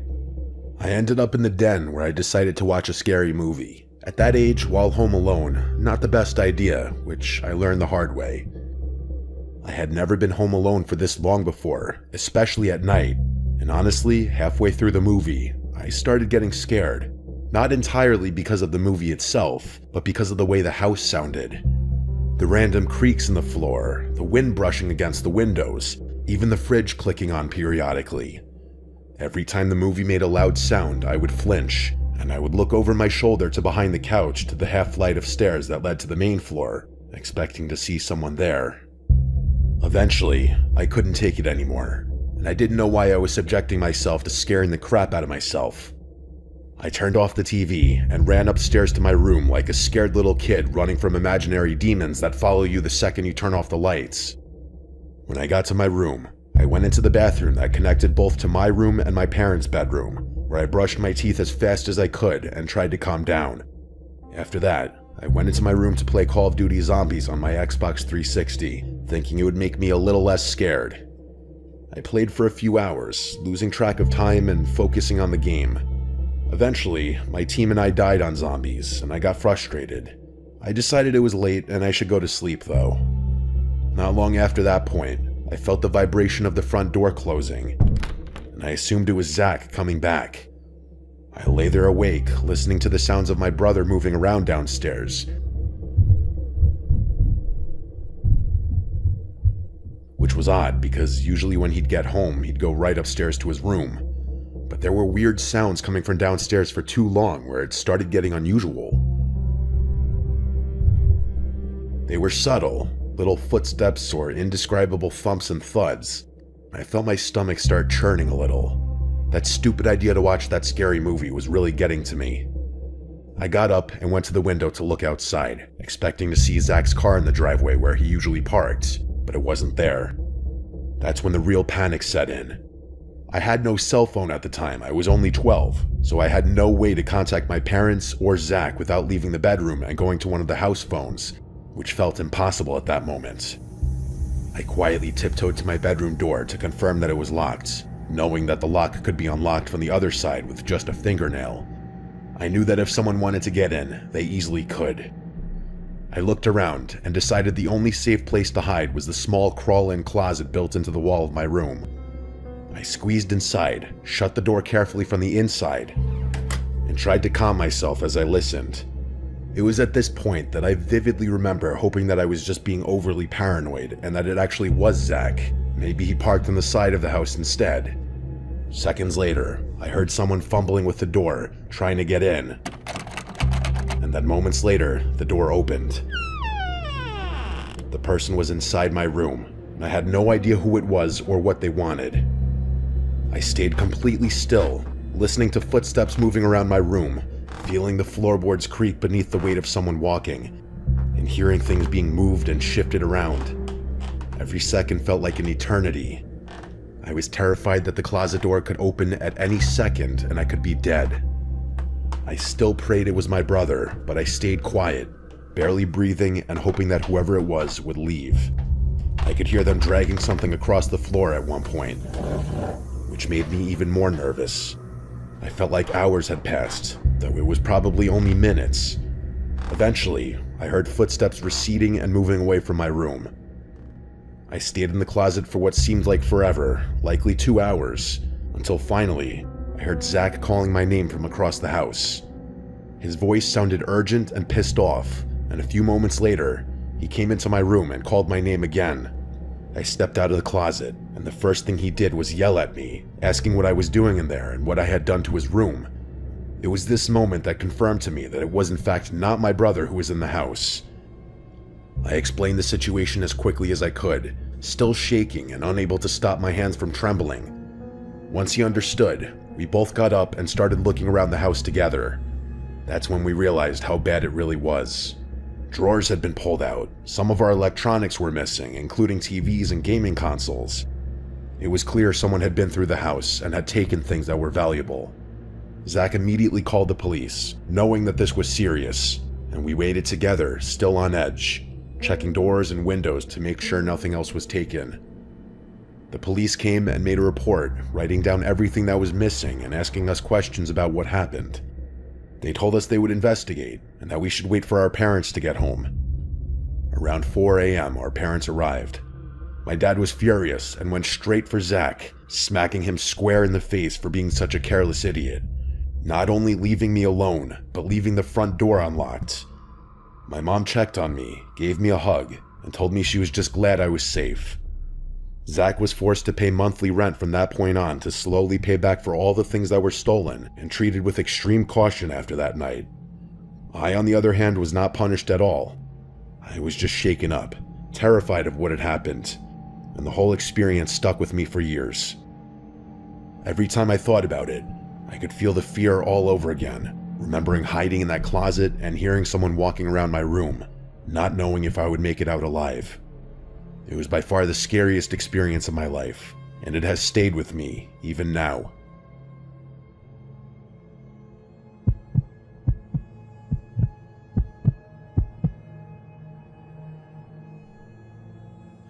When I was just a child, not even in kindergarten, I lived with my grandparents. My mom and dad had just separated, and my dad worked in the next town over, so I saw him every weekend. My uncle, my dad's brother, also lived with us, so I was rarely ever truly alone. I was always told to never answer the door for strangers. It was a small, peaceful town where everyone knew each other. We had a neighbor who visited often to watch hockey, wrestling, or join family barbecues. I'll call him David. He was friendly with both my grandpa and my uncle. He often drank beers with my uncle and helped my grandpa with yard work or truck repairs. If my grandpa came home with a moose from hunting, he and David would haul it into the shed together. One night, I was briefly left home alone. My grandma was at bingo and had called for a pickup. My grandpa told me he was going to get her and asked if I wanted to come. I refused because I was watching cartoons. He reminded me not to open the door for strangers, then he left. As soon as I saw the truck pull away, the house got quiet. Only a few minutes later, someone knocked at the door. I ran up and asked aloud who it was, and I just heard David's familiar voice identifying himself. I told him that my grandparents weren't home, and he replied that he had just seen my grandpa leaving. I told him my uncle wasn't home either, and he said he had been talking to my uncle on the phone and knew he was out drinking at a friend's place. Then he asked to come in. I told him I wasn't allowed to open the door for strangers, and he insisted he wasn't a stranger since he was our neighbor and someone I already know. In my child mind, he was right, but I didn't understand why he would come over when my grandpa and uncle weren't there. I unlocked the door and opened it. David towered over me. He was obviously drunk, swaying, slurring, squinting with one eye. He stepped inside and put his hands on my shoulders as I backed up. I didn't feel alarmed yet because I had seen my uncle drunk many times. I told him he could wait in the kitchen while I went back to watch TV, but he would not let go of my shoulders. I tried to pull his hands off of me, but couldn't. His voice changed, filled with anger, and he said things that frightened me. Though I can't remember the exact words now, only the fear that they put in me. He dragged me into the kitchen and grabbed a large knife. He pressed the tip against my belly and asked if I wanted to be stabbed. When I cried, he told me to quiet down or he would cut my tongue or slit my throat. He dragged the dull side of the blade across my throat to show he was serious. Then I heard my grandparents' truck pulling in. Car doors closed outside. Relief flooded me, and I was about to scream for help, but David clamped his hand over my mouth. He turned us both toward the doorway just as my grandma entered. Her smile vanished when she saw him holding me with a knife. She screamed for my grandpa to get inside immediately. My grandpa rushed in, yelling in shock and fury as he demanded to know what was happening. He took one look at David holding me hostage and charged forward, shouting at David with pure rage. David shoved me to the floor. My grandma rushed over, grabbed me tightly, and blocked me from seeing what was happening while telling me I was safe. I could still hear the struggle. Eventually, my grandpa overpowered him. When I finally looked up, my grandpa was shoving David out the door, yelling at him to never come back, and then slamming the door. As I grew up, I realized David had waited deliberately. He must have known my uncle wasn't home and that my grandma was at bingo. He had seen my grandpa leave. That was his moment. I was too young to understand his intentions. Years later, after my grandpa's funeral, when I was sitting with my grandma discussing memories, I brought up that night and how heroic grandpa had been. She looked uneasy. She said it was truly a terrifying night. She asked if I remembered that my grandpa went out hunting that same night. I faintly remembered him leaving, even though hunting at night wasn't something he usually did unless it involved camping. When I asked why he left, she claimed she didn't remember much. It got me thinking. They never called the cops to press charges on him, and I never saw him again after that night. My grandpa was respected in the community. he was friends with, as well as went to the same church as some police officers, and was known to be a good hunter. No one would ever question if they saw a bloody tarp in the back of his truck, and he was driving out of town late at night.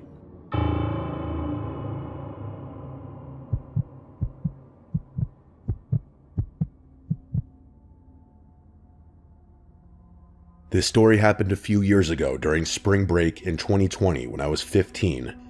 I was home alone one night while my parents were out of town. I was just hanging out in my room when I got a call from one of my mutual friends from school, who I'll refer to as Mason. I don't usually get calls from Mason, let alone texts or keep in touch with him, but I answered anyway. Before I could get a word out, he asked what I was doing. I told him I was just at home and wasn't up to anything. He then asked if he could drop off one of my buddies because he needed a place to stay for the night. This buddy of mine is someone I've known since 3rd grade, who I'll refer to as Neil. I basically told him I didn't feel like having company over and just wanted to chill by myself. After hearing this, Mason practically begged me to let Neil stay at my house. I could sense desperation in his voice as he pleaded with me to let him drop Neil off. I was still reluctant at first, but then Mason told me he'd let me use his weed pen if I let him drop off Neil.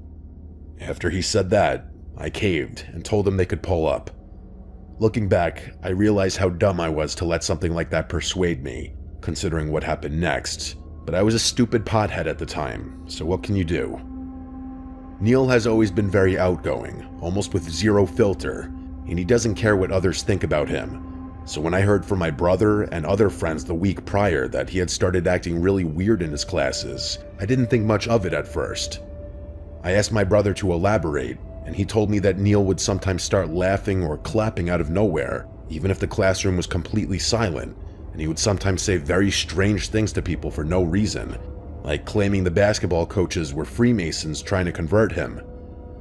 After hearing this, I realized Neil wasn't acting normal, and it wasn't until he and Mason arrived at my house that I understood how bad it really was. I met Mason and Neil at my front door and greeted them like any other day. I hit Mason's weed pen as promised and gave it back.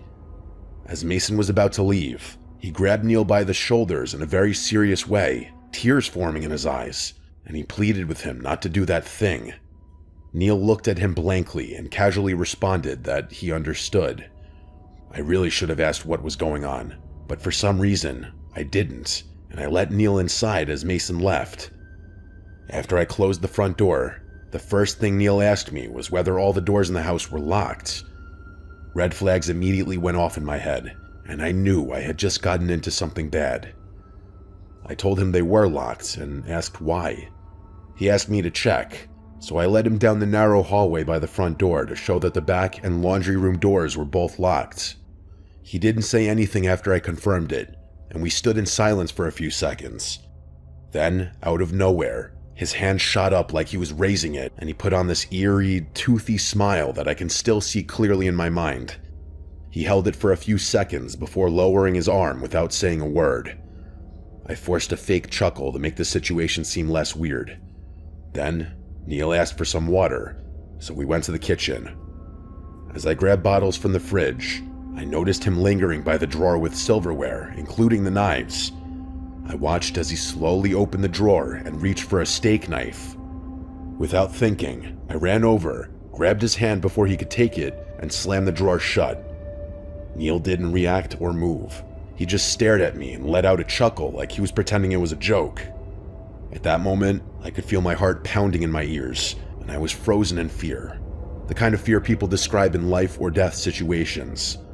I had never felt like my life was in danger until that moment, and I could only focus on how I was going to get Neil out of my house. He finally broke the silence by suggesting we go to the park in the neighborhood. I agreed as if nothing happened. We walked to the laundry room leading to the driveway, and I intentionally let him out first. I told him I needed to put shoes on, which I did. He paused and subtly looked disappointed, telling me to hurry up. I shut the door, locked it immediately, and called my brother to explain what had just happened. After finishing the call, I grabbed every knife in the kitchen and brought them upstairs to my room. Keep in mind, I was stoned at the time, so my decision-making wasn't perfect, but I knew I needed to prevent Neil from forcing his way back into the house. My brother arrived with 3 friends in less than 5 minutes, and they met Neil outside. I stayed inside for a few minutes, nervous, then went out. My brother and friends were talking to Neil, who was rambling about the school's basketball coaches being in the Illuminati and claiming they would sexually assault the boys on the team to make them play better. He continued talking nonsense for a few minutes.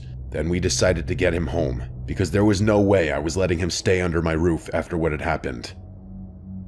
One of my friends eventually took Neil home, even though he insisted he couldn't go because he believed his dad was going to kill him. After all of this, I called Mason to ask what Neil had said to him that made him act that way, and Mason explained that during the car ride, Neil had been reading a manifesto claiming he needed to kill himself or someone else to prevent his dad from trying to kill him. Mason had panicked and just wanted to get rid of Neil, which explains why he sounded so desperate to drop him off at my house earlier. After hearing this, I lost my mind and asked Mason why he would just dump Neil at my house without warning me, though I knew part of the fault was mine for not asking sooner. Later, it was revealed that Neil had taken drugs he shouldn't have, which triggered schizophrenic episodes and caused him to hear voices. About a month later, I told my mom the story, and she was not thrilled, to put it lightly. Needless to say, I avoided something truly horrific that night by being on edge when Neil entered the house, and I still think about what could have happened if I hadn't paid attention to him in the kitchen.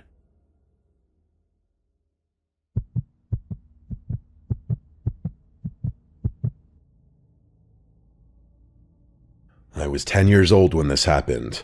My mom had gone grocery shopping that day, and she asked if I wanted to come. I remember making a big stink about not wanting to. It was a warm, sunny afternoon, and I just wanted to stay home and shoot hoops in the street. I told her nothing bad would happen, and she would only be gone for a couple of hours.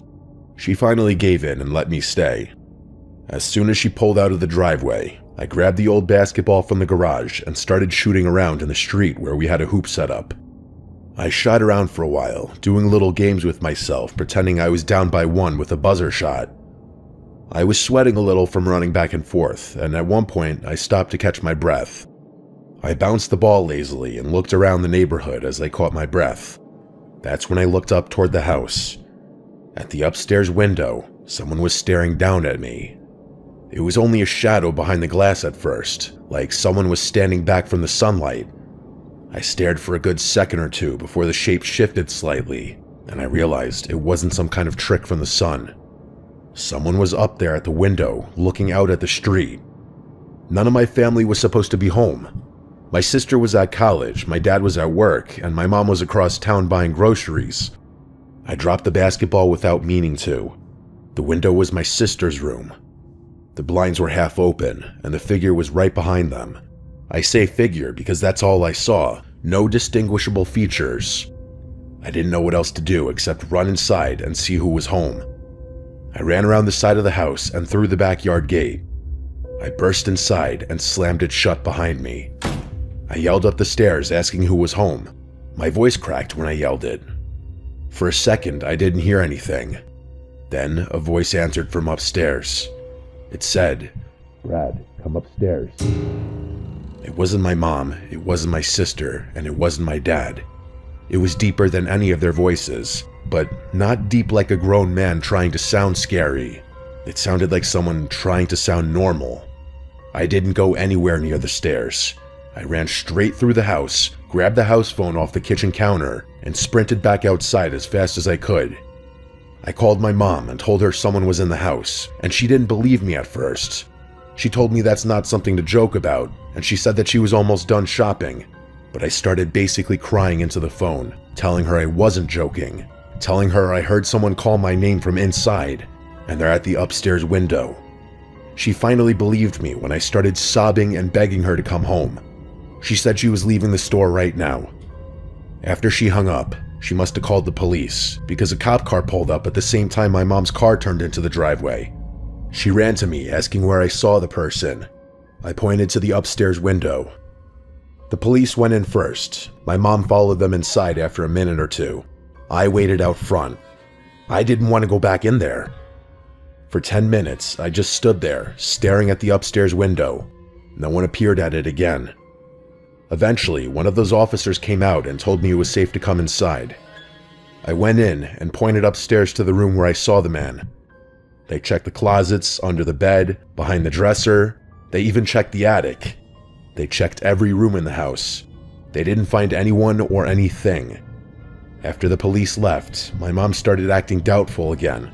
She said she believed me, but I could tell she didn't fully. She said if she found out I was messing around, I'd be punished for scaring her and wasting the police's time. I kept telling her I wasn't lying. She kept saying she knew, but her voice said something else. That night, I had trouble falling asleep. I kept thinking about the voice and that shadow behind the blinds. But eventually, I got tired enough to drift off. I don't know what time it was when I woke up. It was still dark out, and at first I thought I woke up from a bad dream. But then I heard something in my room. Just loud enough to wake me. I sat upright in my bed. My eyes were still adjusting to the dark, but I could see the outlines of my room. I could see my dresser, my closet door cracked open, my shelves, and across the room, not far from my bed, I saw something else. An unfamiliar shape. A tall, dark shape, standing completely still. For a second, I thought I was imagining it, but then the slightest movement made me realize what it was. It was a person. A full-grown person standing in my bedroom. I didn't even have time to breathe. I just screamed. A loud, broken scream that tore out of my throat. As soon as I screamed, the figure moved, fast. It darted across my room in 2 steps, grabbed my window, slid it open, and jumped out. I heard the man's feet land on the small awning below the window. My parents burst into the room as soon as I screamed. My dad ran straight to the window and looked out. Then he ran downstairs and out the back door to try to find whoever it was. I'm fairly certain he ran out there barefoot. He came back a few minutes later out of breath. He kept shaking his head and saying he didn't see anyone. They called the police again, but that time it was mostly just to file another incident report and for the cops to scout the area. We don't know how long he was in the house. All I know is he was inside during the day, long enough to know my name, and he was watching me from my sister's window, and he stayed in the house until nightfall. That, or he snuck in and out of the house through my bedroom window by climbing up on that awning. Either way, he was in my room while I slept, standing there in the dark. Who knows what else he did while he was in the house? That's the scariest part.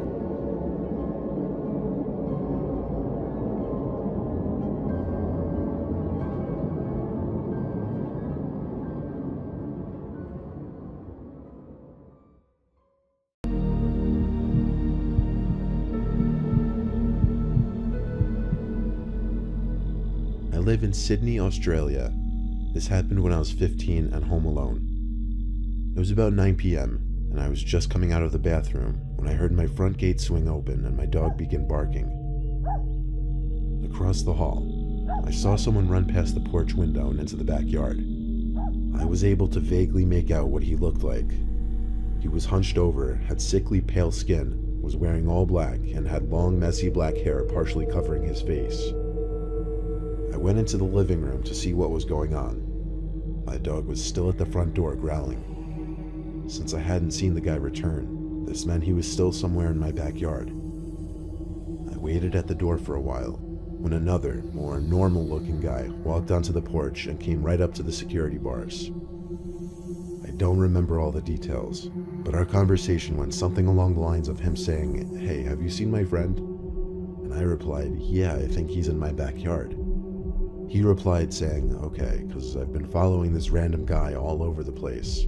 I think he's on drugs and might be dangerous." This struck me as weird though.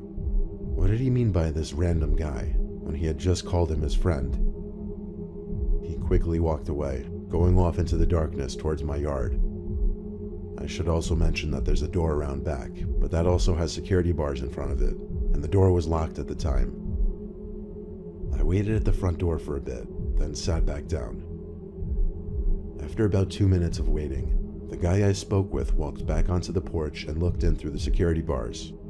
He now had the pale, potentially drugged-out guy with him, who was pacing back and forth in an agitated manner. I went to the door to see what he wanted. He said, "Hey, sorry man, I just found him.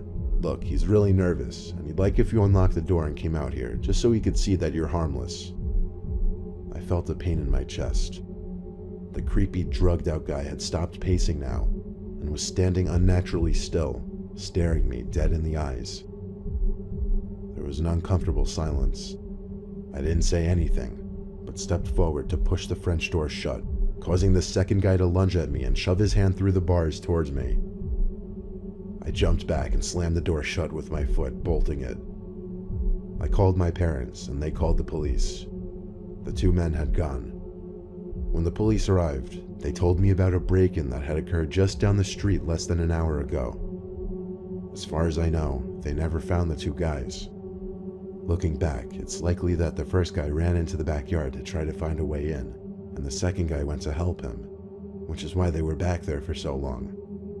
What disturbs me is the fact that they didn't want to just break in, nor did the fact that I was home deter them. They wanted me to come outside to them, or to get into where I was.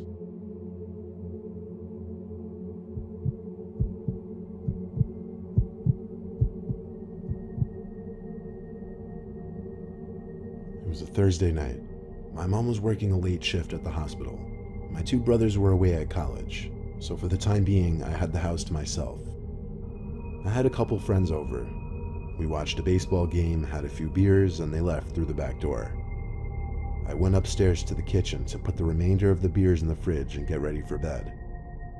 I went to bed shortly after, and after a while of laying down trying to actually fall asleep, I heard light footsteps coming up the stairs outside my room. My mom was home. I heard her cough as she passed my bedroom door and entered the bathroom.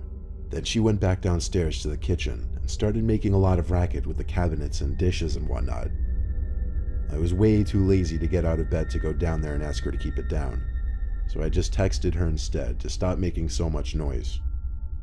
I put my phone back on my desk and flipped on my side to try to get comfortable. Then I heard footsteps coming back upstairs, quickly. My bedroom door opened, and my mom stepped into my room. The hallway light outside my room wasn't on, so I couldn't make eye contact with my mom. But when I looked up, I saw my mom's figure. She stood by the doorway, looking kind of slouched over. I told her to stop making so much damn noise in a rather annoyed tone. When she didn't respond, I sat up and said, "Mom?" A vibration on my desk let me know I got a text, and given that it was pretty late, I naturally checked my phone to see who it was. It was from my mom. She said, "I'm still at work." I dropped my phone onto my bed as I looked up at the doorway. That person standing at my doorway wasn't my mom. Even though I was panicking, I had to think on my feet. I said, "Mom, I need to get to sleep. Get out." I said this because I wanted to play dumb, act like I had no suspicion that someone had broken in. The person at my doorway didn't move, so I picked up my phone, texted my mom in a panic, saying there's someone in the house, I mistook them for her, and to call the police right now. My mom replied back, "Okay," in a matter of seconds. Something then broke the silence in the room. The voice of a woman, crackly and rough. She started saying something. It sounded to me like she was saying, "Don't know where to go," over and over. Her voice started getting louder as I realized she was approaching my bed. I screamed, "Get back," as I fumbled for the lamp switch next to my bed. As the light turned on, I was faced with some old woman with white, wiry hair, with her wrinkled hands reached out at me, approaching my bed, repeating that phrase, "Don't know where to go." I screamed, "Get away from me," as it seemed as though she was about to attack me. I jumped off the bed and ran out of the room and held my door shut. Seconds later, I felt her trying to push the door open as I put all my weight up against it to keep it shut. She started screaming, "I need to get out," and started banging on the door. I held this position for the longest time, and she was relentless. My mom kept calling my phone, but I couldn't pick it up. It wasn't until the cops arrived and knocked on the front door that I let go of the bedroom door and ran to them. The old woman immediately came rushing after me, but as I opened the door and yelled at the cops to stop her, they immediately pinned her against the wall. She was in cuffs and was put in the police car. I told them everything that happened, They said based on how she was behaving and what I told them, she would need to be identified and evaluated to determine if she was mentally ill, and it later turned out she was, to no surprise. I found out later that night after the cops left that after my friends left through the back door, I forgot to lock it, and that was how she managed to simply walk into my house.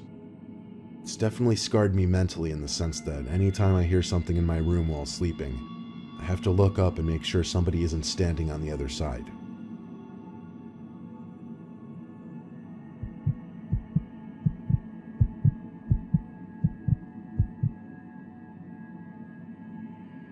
Before moving off on my own to California, I lived basically in the middle of nowhere on my dad's ranch in Colorado. It was a beautiful, huge property. I just never loved living in a rural setting. I found it boring. Plus, as that old cartoon Courage the Cowardly Dog stated, creepy things happen in the middle of nowhere. There had been a number of times that people had trespassed on our property, which is why my dad owned 3 different guns.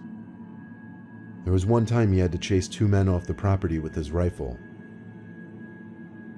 What I'm about to tell you happened a few years back. I think it was in the middle of June. I was home alone as my parents were on vacation together and my little brother was out with friends or at his girlfriend's house for the night. I don't remember. It was a hot night for Colorado, so I had all the windows open. I used to go to sleep pretty late around that time, so I think it was around 1 in the morning. I was still in the living room watching TV when I noticed the motion-sensing patio light turn on outside. This light would only turn on due to very noticeable movement by a person.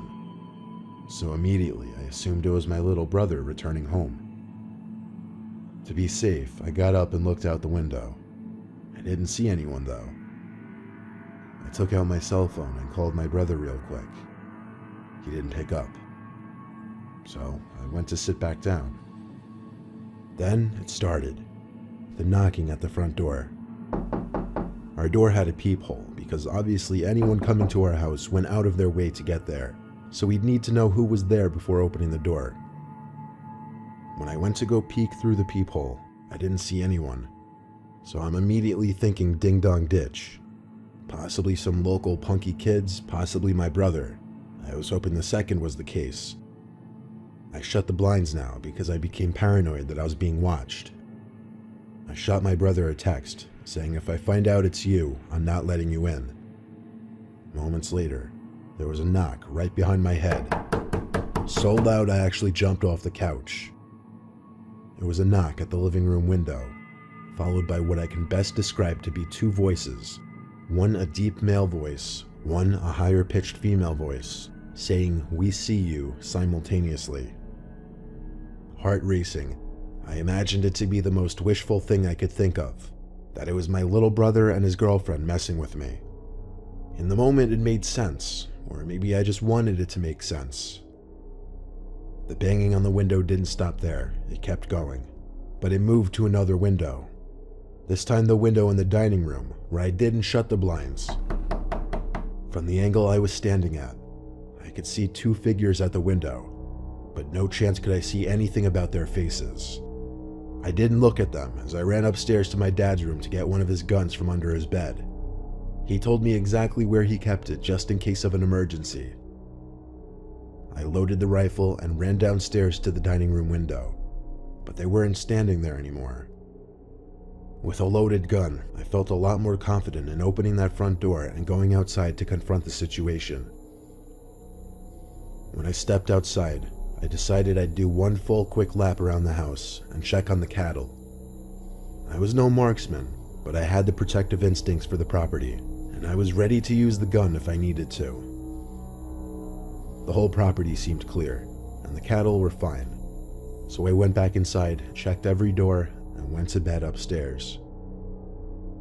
For half an hour, peace and quiet, until I heard a disturbing sound come from downstairs and outside. Someone was frantically pounding at the front door downstairs, accompanied with a man shouting at the top of his lungs, not shouting words or anything, just screaming. I grabbed the rifle next to my bed, ran to the living room window, pushed it open, and fired a round outside into the dark night. The screaming and pounding stopped, and I heard 2 sets of footsteps quickly stomp off the wooden porch. And then there was nothing but the sound of the night crickets. The rest of the night, nothing happened. Actually, nothing ever happened again until I moved out. But it was not my brother and his girlfriend. I found out the next day.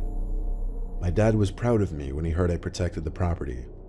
I'm just grateful my dad has those guns, and I only agreed with his owning them even more after that.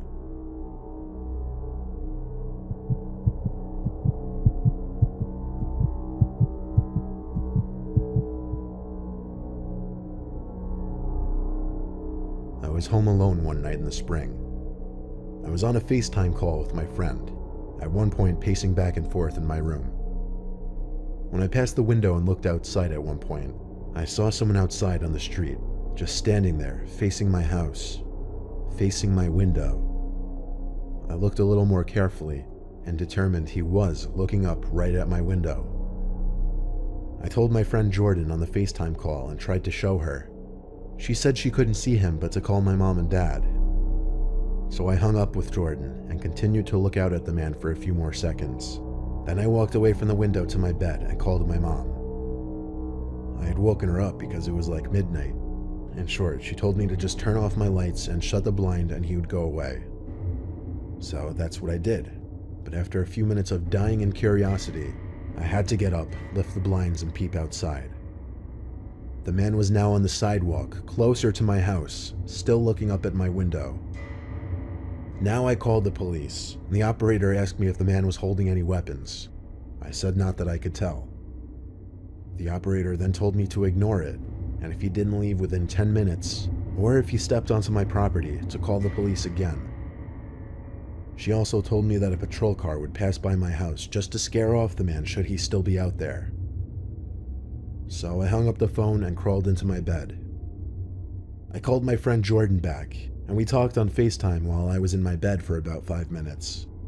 She told me it was time to go check the window again, and so I did. And this time, the man was gone. I stood by the window with the blinds now up, waiting for the police car to pass my house. It took about 5 to 10 minutes of standing there on FaceTime with Jordan before I saw a police patrol car come down the block, stop briefly in front of my house, and the little spotlight on the side of the car being moved around my property and a few neighboring properties. The cop car drove away soon after, and that was that. That told me the man was gone, not on my property. So after finishing my FaceTime call with Jordan, we hung up and I went to bed. After laying in my bed for a solid 20 minutes, I heard a creaking or a cracking-like sound coming from outside. I got out of bed and looked out the window, but no one was there. So again, I went back to bed. A few more minutes went by, and there was another cracking sound coming from outside, this time louder. I looked over to the window from my bed and was in total shock when I saw a figure at my window. I have an upstairs bedroom, and suddenly the cracking noises made sense. He had been climbing up the side of my house. I went to the other window and screamed help over and over, hoping my neighbors would hear. I also got on the phone with 911 again and told them to send another car right away. The man at my window attempted to squeeze through the opening in the window, but seemingly gave up when he noticed one of my neighbors outside yelling something. The next time I looked at the window, he was gone. And according to my elderly neighbor who came to my aid, the man jumped down and ran away down the street. Cops came once again. This time I spoke to them and gave them all the info they needed. They said they'd be patrolling the immediate area all night and went on their way. I didn't get any sleep that night, but I think that man was scared off for good.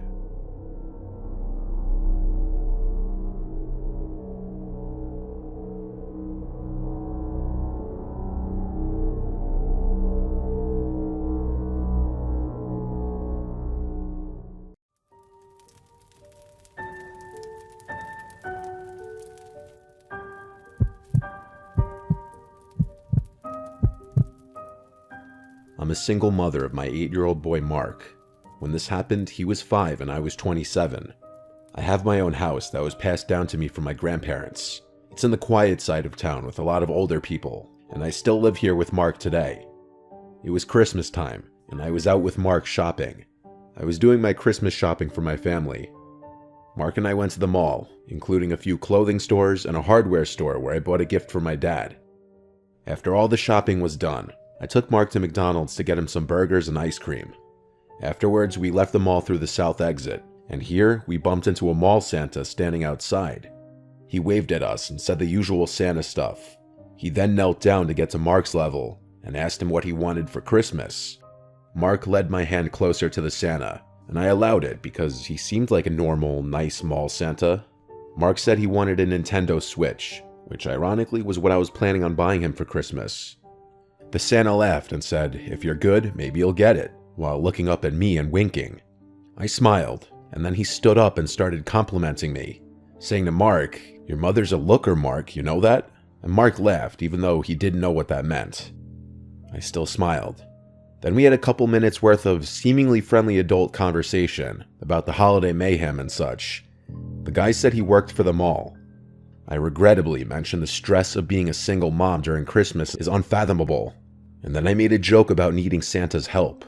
Then the Santa made what I thought was an innocent joke, saying, "Mark, have you ever heard the song 'I Saw Mommy Kissing Santa Claus'?" And Mark shook his head yes. Then he leaned in towards me with his cheek, implying he wanted me to kiss his cheek. I was going to give him an innocent little peck on the fake beard, but as I leaned in, he turned his head and tried doing that old trick where he kisses you on the lips instead. I moved my face away in time.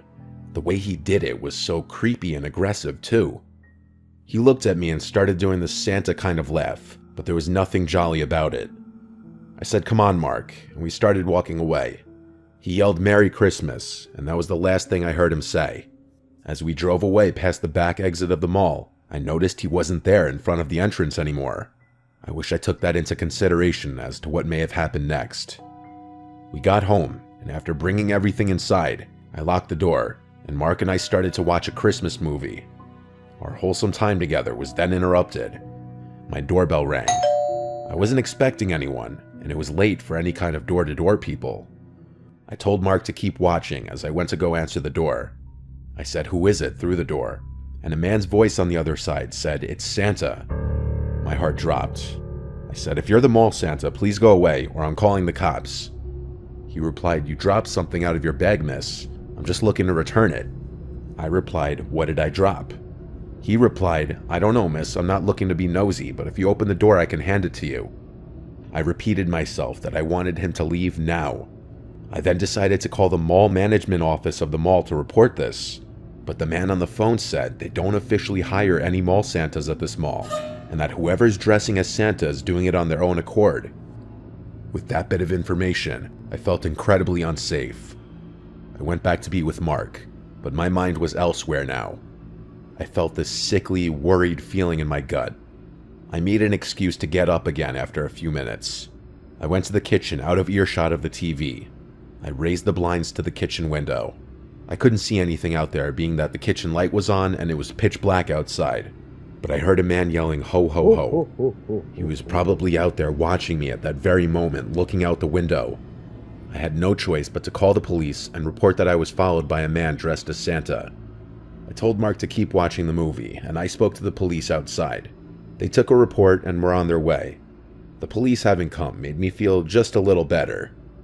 A few nights later, though, my doorbell rang again, around the same time, if not a little later. Mark was already asleep tonight. I was in the living room watching a show. I turned off the TV and went upstairs to my room, which is connected to Mark's room. The doorbell didn't ring again, but I never went back downstairs that night. It wasn't until the next day when I was leaving the house that I found the note taped to my front door. It was typed out and printed. This is a picture of the note, and it said, "I'll just be blunt. I'm sure you can guess who this is. I didn't mean to scare you the other night. I just had a long shift, and when a pretty lady talks to you after pretending to be Santa for 6 hours, hormones kind of go crazy.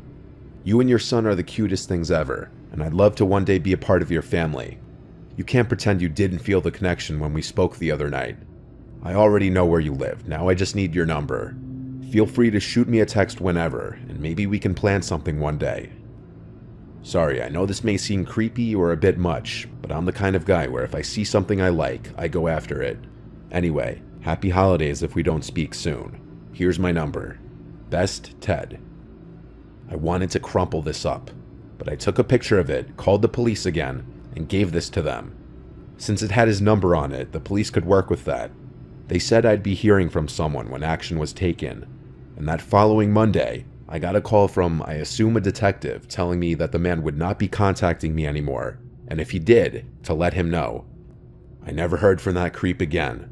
I assume the police threatened to arrest him if there was any further contact.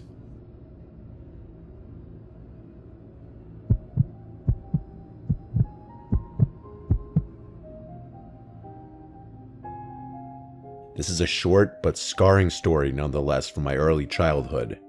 I grew up in an average middle-class home in the suburbs. My sister and I were huge fans of Christmas as kids. I had to be like 6 years old when this happened, because we had just moved to our new house. This is one of my earliest memories in life that I remember vividly just because of the gravity of it. On Christmas Eve, I would always have trouble sleeping, even as a young kid, just due to anticipation.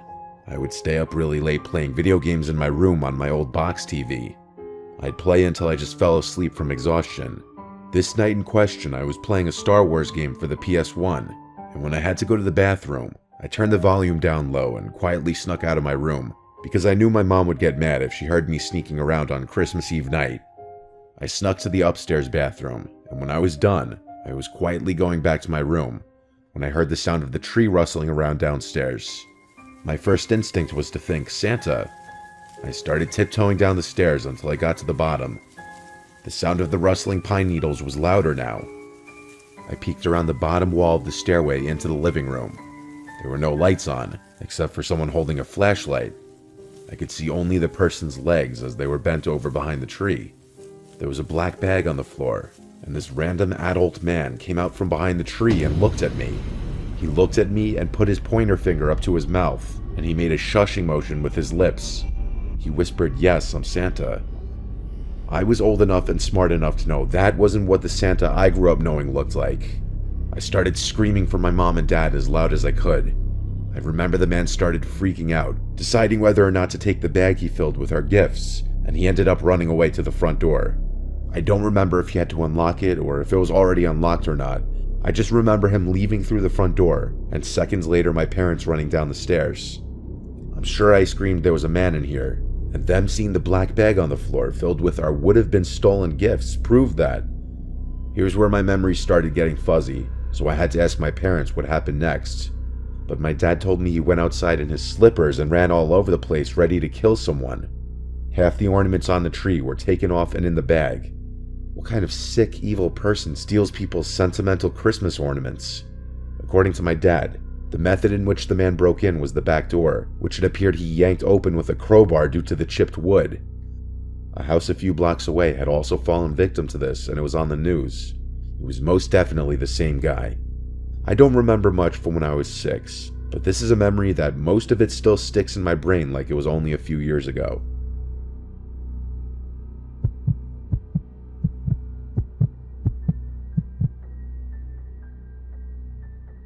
It was December 2020. My fiancé and I bought a house together a few years ago. It's a cute house in a decent neighborhood, a nice area to raise a family. That's why what happened 2 years ago was all the more shocking and disgusting. We know all of our neighbors, both our next door neighbors and the 3 closest neighbors across the street. Everyone is friendly enough, but you truly never know the skeletons hidden in someone's closet. Our neighbor Paul to the right always seemed nice the few times we'd speak, but he never really spoke too much. I'd see him outside almost every day, either coming or leaving for, I'm assuming, work, though I never knew what he did for a living. At this time, I hadn't seen the guy in a few days, and his car hadn't moved from his driveway. Obviously, that in of itself isn't any cause for alarm. All of the neighbors, including Paul, had their lights up already. I found it interesting how Paul, a single man in his 40s, would put lights up. I actually found it kind of nice. I was late to the party putting my Christmas lights and decorations up outside one night. While doing so, I noticed Paul's Christmas lights out of nowhere started flickering like crazy. All of them, not just one strip of lights. It looked like it could have just been faulty wiring or some electrical glitch. The next day, I left for work around 10 and noticed again Paul's car was still in the driveway. I also noticed all the blinds in his house were still closed. Even when I got back from work, the blinds were all closed, but his Christmas lights were on, so he was definitely home. I joked with my fiancé that he must have been on some kind of hibernation. Later that night, my fiancé came inside and told me of Paul's Christmas lights acting up. I went outside and it was the exact same thing that was happening the night before. The flickering wasn't happening in a way that would appear that he programmed it that way. It was happening in a very spastic, glitchy sort of way. So I figured I'd be nice and go let him know, and also see if he's okay since I hadn't seen him. I knocked on the door, and when there was no answer, I rang. All the blinds were closed and I couldn't tell if the lights were on or not. When there was no answer, I rang one more time. Finally, the door opened and Paul greeted me. I let him know about his flickering lights, which I just noticed weren't flickering anymore. I promised him I wasn't making it up. He said he wasn't aware of that and thanked me. I asked if he was alright, as I hadn't seen him in a while. He said he was just feeling under the weather. He was acting a bit off. Then I heard something from inside the house. At first I thought I was imagining it, but it sounded like a child screaming for help. Paul didn't have any kids. I was about to ask him, "Did you hear that?" But on the spot I decided not to. I said goodbye and walked back to my house. Then I told my fiancée to call the police right now. I think Paul has a child in his house. Her reaction was literally, "What did you say?" I said, "I think Paul kidnapped a child." So I called the police and said I think I heard a child screaming inside my neighbor's house. My neighbor who doesn't have kids and hasn't been leaving his house the past week or two. I asked to keep who made the call anonymous, though I knew Paul wouldn't be so stupid as to not know it was me who made the call. Sure enough, the police arrived and entered his house on exigency, and when I heard what they found, I was appalled. There was a young boy locked in the basement. He had been locked down there for 4 days. The boy had been kidnapped from a completely different town.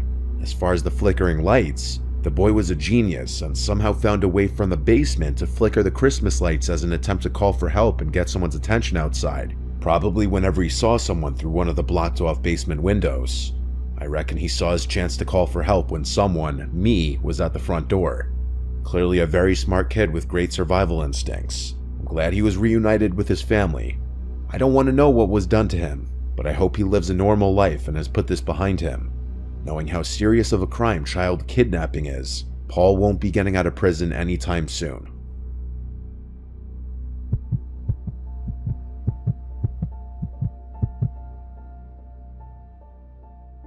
I was home alone one weekend, so my girlfriend Jenny came over to spend the weekend with me. It was the middle of December, and Christmas festivities were in full swing.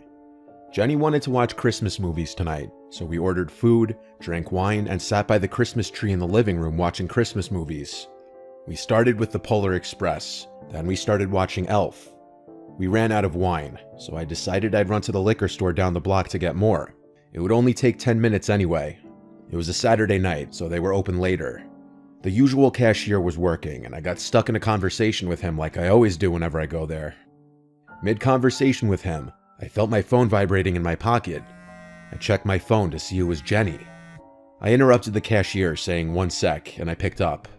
Jenny sounded scared, saying she keeps hearing noises from below the living room. That would mean the crawl space. I told her it's fine, there's nothing down there. She asked me to stay on the phone with her until I got back, so I did. I walked a 5-minute walk back home and Jenny was still on the couch.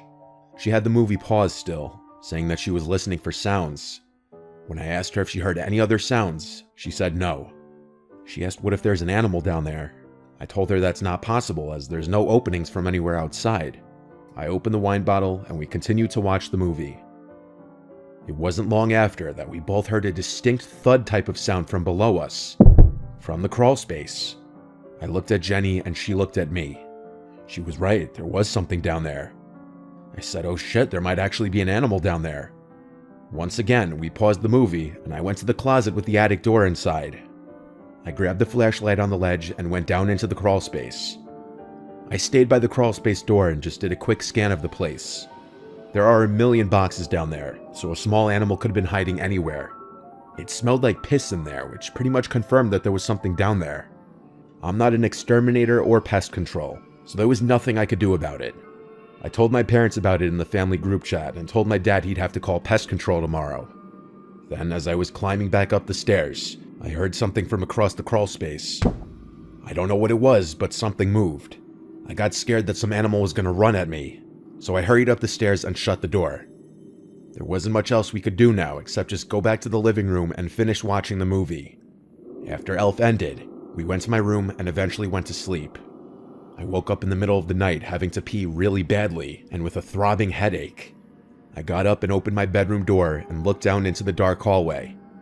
At the end of the hallway, I saw a person's silhouette. I almost screamed, but instead I closed the door quietly and locked it. I heard footsteps coming down the hallway, and then the doorknob turned and someone tried opening the door. And then a deep, hoarse-sounding voice on the other side said, "Hello?" That was when Jenny started to scream. She had been woken up by my getting up, and she heard the voice too. I would have tried to calm her down, but I was scared shitless myself. I did hear footsteps walk away from the door, and so I called 911. Waiting for the cops felt like a millennium. All I know is when the cops got here, there was no one else in this house. Whoever it was left. The smell of piss in the crawl space wasn't my imagination. There was literally a puddle of that person's piss on the ground, which is pretty disturbing because that would suggest that he had been down there for a while. While it was likely a homeless squatter, that didn't make it any less horrifying. My family didn't even believe it at first. I've never forgotten to lock the door ever again.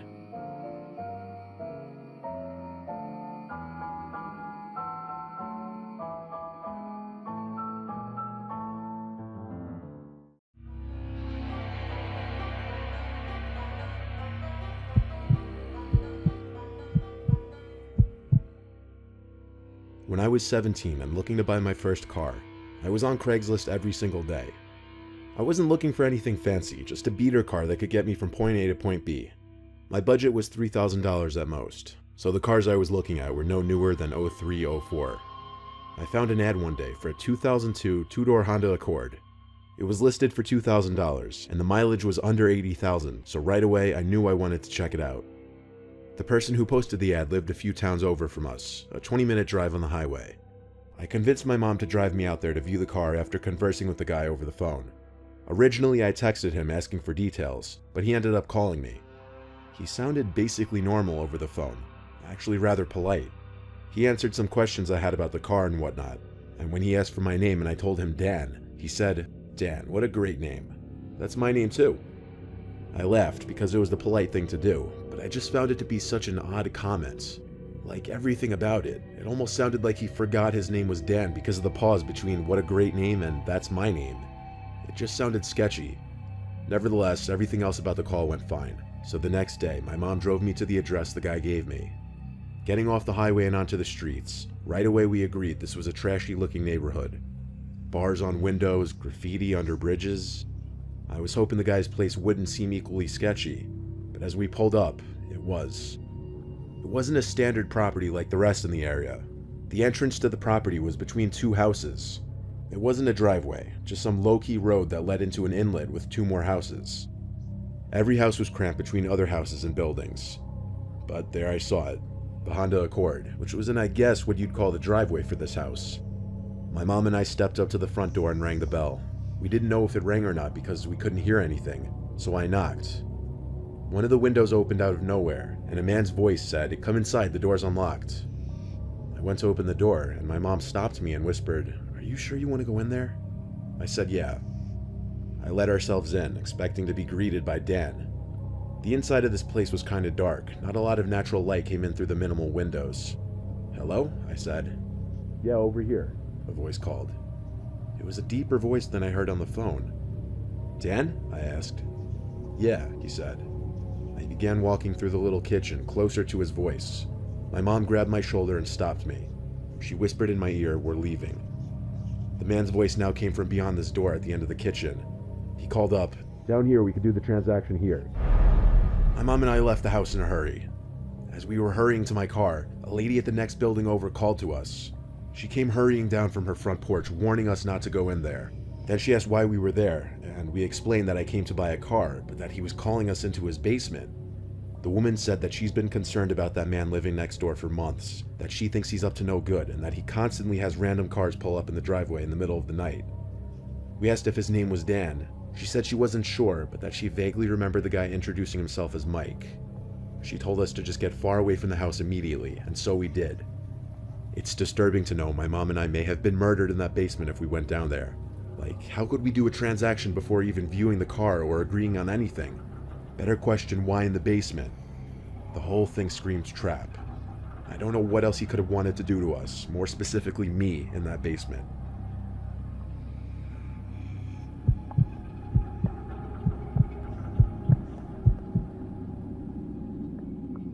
This actually happened to my best friend Chris.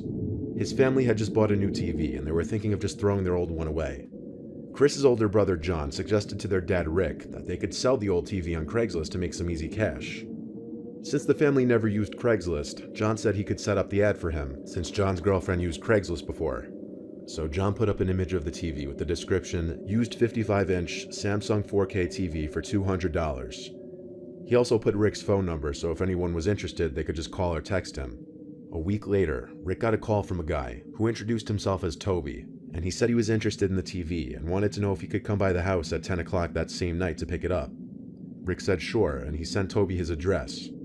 Later that night, while Rick, Chris, and John waited outside the house for Toby to come so they could help him load the TV into his car, Rick got a call from Toby, and he said he wouldn't be able to make it to the house because he was almost out of gas, so he and Rick agreed to meet in the parking lot of a Circle K. After Rick got off the phone, him, Chris, and John loaded the TV in the back of Rick's pickup truck, and they took off to the Circle K where Toby said he was at, which was 15 miles away from the house. When they got there, they pulled up in a parking space next to the gas pumps, where Toby was filling up his car, a black Nissan Altima. A few minutes later, a tall, heavy-set bald guy with a goatee walked over to Rick's truck and said he was Toby. He told Rick that since the TV was big, it would most likely not be able to fit in his car, so he suggested that they could just follow him back to his house, and Rick agreed with him. After a few minutes of driving on the main highway, they got onto a back road, which looked sketchy because it was nothing but trees on either side of the road and it was filled with potholes. Toby texted Rick and said his house was at the end of the road. When they got to the end, the place that was supposedly Toby's house didn't even look like a house at all. It looked more like a tall, abandoned building. When they got out of the truck, Toby told them to untie the TV from the back so they could start unloading it. After they untied the TV, they turned around and saw 3 large men emerge from the back of the car, and they all pulled out guns, including Toby. They threatened to kill them if they didn't give them all they had on them. Rick, Chris, and John didn't hesitate, so they all gave the guys their wallets and phones, and they obviously took the TV too. After taking everything they had, the guys got back in the car and drove away. When Rick, Chris, and John got home, Chris and John told their mom everything that went down, and Rick called the cops and told them the whole story, and even gave them the license plate number for the car since he memorized it. To this day, Chris's family never heard of any arrest being made. That was the one and only time the family ever used Craigslist.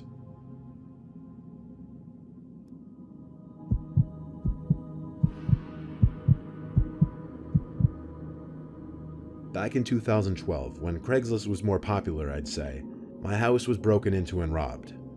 A bunch of things were stolen, like 2 TVs, my Xbox 360, all of my video games, my hockey skates, and whatever stray cash I had laying around. I had the police come investigate the house, but nothing that would help track the perpetrator, including fingerprints, was found. I gave them a list of everything that was stolen, but the cops in my county usually suck, and they didn't help at all.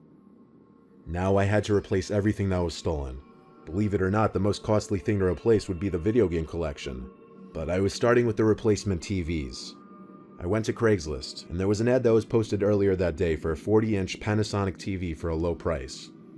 Panasonic was the brand I had, so I contacted the seller and drove to his house that night. He let me into his disgusting home. It reeked, and the stains in the carpets and general messiness of the place didn't help. He brought me to this back room where the TV was. I examined it, and it was the exact TV that I had in my living room that was stolen. Then I started to look around the room, and I noticed another smaller TV that was tucked in the corner of the room, as well as an Xbox. The smaller TV looked exactly like my other TV that was stolen. I went to pick up the Xbox and checked the bottom of it for this specific long scratch in the case that mine had, and there it was. That was my Xbox. That was all of my shit. I looked at the guy, who had a confused look on his face, and I said, "Dude, you're the piece of shit that stole my stuff." His expression changed. He played dumb and had an angry tone now. He told me to get out of his house and lifted his shirt, exposing his gun holster. I live in Texas, so he likely had a license to carry. I left the house and called the cops.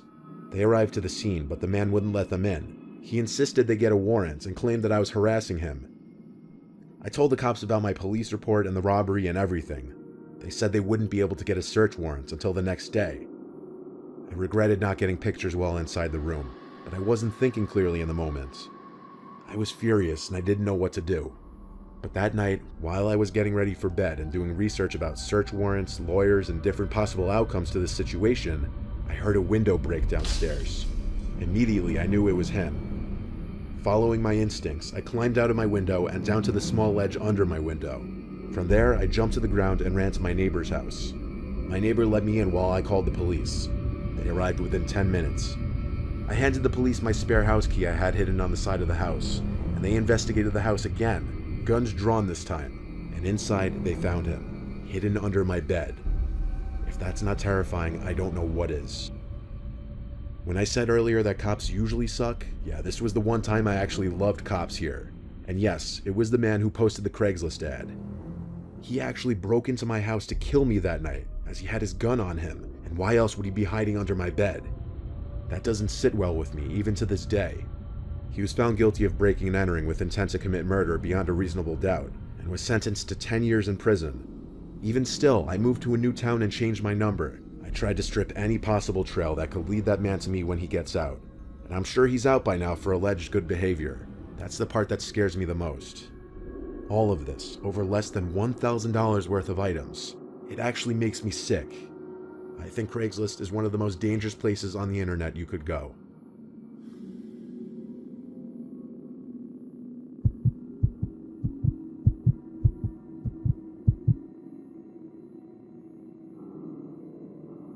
I once answered an ad posted on Craigslist for a free mini fridge under the free stuff section.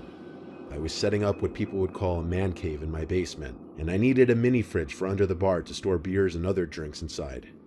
I checked the address on maps, and the house was apparently waterfront, sitting over a tall cliff overlooking a huge lake. The person who was texting me said his name was John, but that he wouldn't be in the house, just his elderly mother. He told me when I got there I'd have to let myself in and go to the far right bedroom from the foyer, as his mom is hard at hearing and she's very slow. I thought for a second, what if instead of me answering this ad, it were a bad person and they totally took advantage of the situation? It sounded almost too easy to rob this old woman's house. Well, I coordinated a time with John to go to his mother's house, around sunset, and I gotta say, as I pulled up to the long dirt path to the property, seeing that big house sitting at the top of the hill with the sun setting in the background over the cliff, it was beautiful. Before going into that house, I admired the view of the lake below for a couple minutes. Then I texted John that I was there. He repeated his instructions to just let myself in and go to the room to the far right, as his mom would be waiting in the bedroom. He reminded me she's very old and I'd have to do all the lifting myself. I said that's fine. I entered the house through the front door, which was left ajar. Right away I was hit with the smell of cotton. It reminded me of the smell of my grandma's house. I followed his directions and went to the door on the far right, which led me to a narrow hall. The house seemed rather large from first impressions. As I went down this hall, the smell of cotton suddenly shifted to this horrible smell. Literally, it smelled like death, like a rotting animal. I entered the doorway at the end of this hall, and the smell in that room was unbearable. That's because of the dead, rotting corpse on the bed. It was the rotting corpse of an older woman. It looked as though she'd been dead for a week or two. I wanted to throw up. I suddenly heard a loud, maniacal laughing from upstairs, accompanied with stomping in place. It seemed someone was in a room directly on top of me, simply stomping their feet to scare me, and it worked. I ran out of the house to my car, looked at the house one more time, and saw a man at one of the upstairs windows. Then I realized there was another person standing at one of the downstairs windows, both of them wearing face masks, like the same kind of mask you'd wear now for the coronavirus. My phone started blowing up with texts all of a sudden, all of them in capital letters. The first text said ha ha ha, followed by we see you, look at the windows, then a bunch of emojis. The last text I got from him said come back inside, you forgot your fridge. I drove off the property, and while on my way home, I called the police and reported the dead body in the house. After they investigated the house and apparently confiscated the dead body, which had no signs of any stab wounds or bullet holes, police arrived to my house for questioning. I showed them the whole conversation and gave them the phone number, which I warned them was probably a fake number, and I was right. But an officer named Boris told me they'd still be able to trace the number even if it was through some kind of fake number app. So, a week later, I was curious about the status of the case. So I called the police station, but the woman who picked up the phone didn't know any information. That or she didn't care enough to look for me, because in general she was just kind of rude. I never read about or saw anything on the news about an arrest being made regarding this, so to this day, I don't know if the people in that house were caught, or if they were even responsible for that woman's death.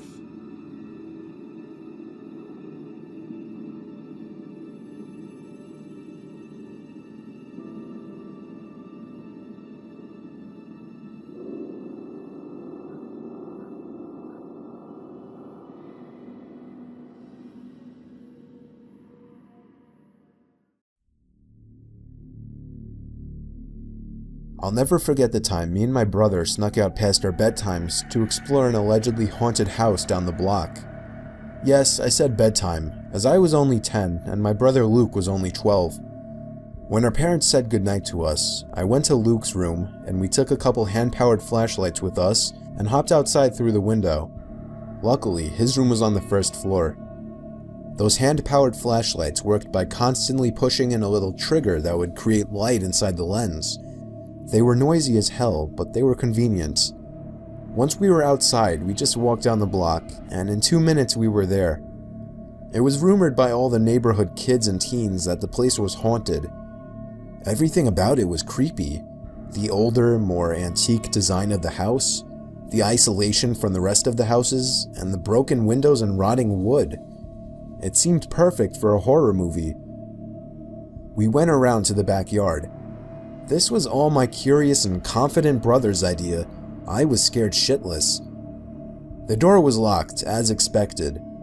I felt a bit of relief, thinking we might just go home, but my brother made a shocking move next. He grabbed a plank of wood laying in the grass and began smashing the already chipped window. Eventually there was enough of an opening to unlock it and slide it up completely.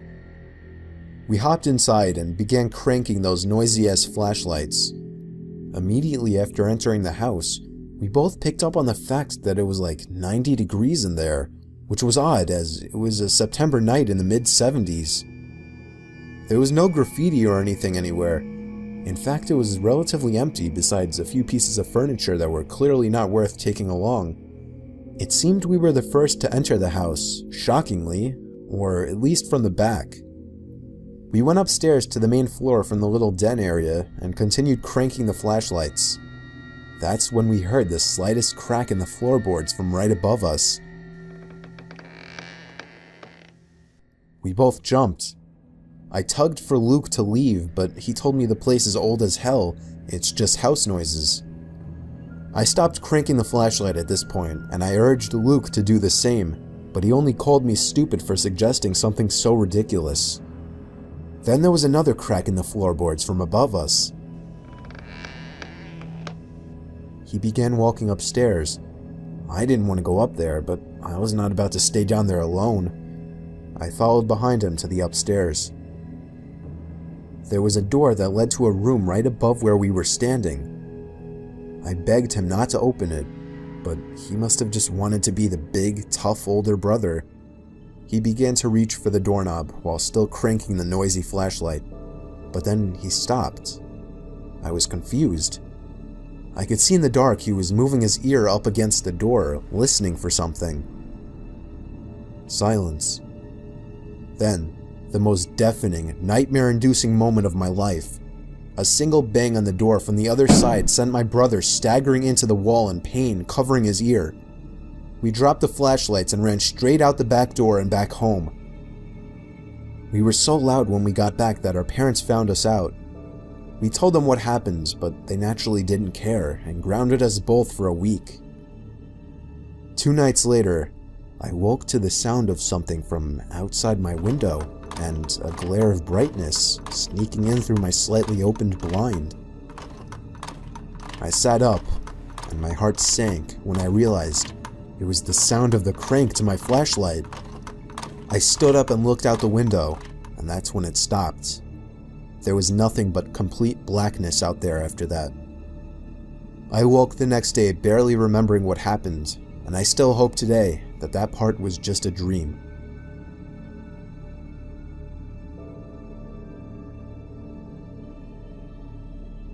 This is a story that happened to me recently. I was still in my first year of university, and I've only just made friends with a few other students. Albeit an old and notorious university for its ghostly figures and paranormal activity, the campus janitors and security were all too familiar with unusual reports. The art and design faculty was subjected to the oldest campus of the 4 separate buildings, and the block my class happened to progress in was the allegedly haunted section as well. It was late in the afternoon, just before 5, and my friend needed to use the restroom. She asked me to accompany her, and I obliged, seeing it as an opportunity to rest my eyes from the strains of the projector. She rushed into one of the stalls, and I waited outside the bathroom. Feeling that she would take longer than I initially anticipated, I decided to walk back to class without telling her. As soon as I sat down, she barged into the class, calling out for me. According to her claim, she heard the sink's tap turn on and thought it was me playing a prank. As she opened the door, she saw no one else in the restroom besides herself, yet the other stall next to her was locked from the inside. Thinking it was someone else on the toilet, she asked if it was me. No answer. Curious, she looked down the gap but saw no shoes or legs, yet heard feminine whispers and humming from that particular stall. Frightened, she left without saying another word. Class ended and we went home, but the thought of the occurrence remained. We later learned from one of the janitors that no one should ever be in the restroom after 5 in the evening, as there is a known ghost of a woman who resides in the stalls. Needless to say, as juniors in the university, my friends and I decided to never use the bathrooms after the designated time. I'm not in any way saying these claims are true, but everything I told you is true in regards to what I was told. Whether these things I was told by my friend and the janitor are true or not remains a mystery to me.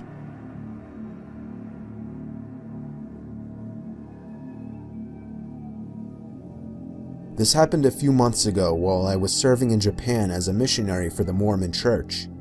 I was in the country for 2 years, and my time to return home was approaching. I was in my last area, Kyoto, a bustling tourist attraction, an ancient Japanese city I've wanted to visit all my life.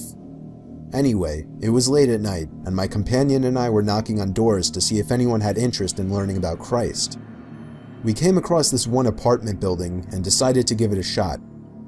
In Japan, there are 3 kinds of apartments: super luxurious suites, decent apartments with 4 to 5 rooms total, or ghetto as crap.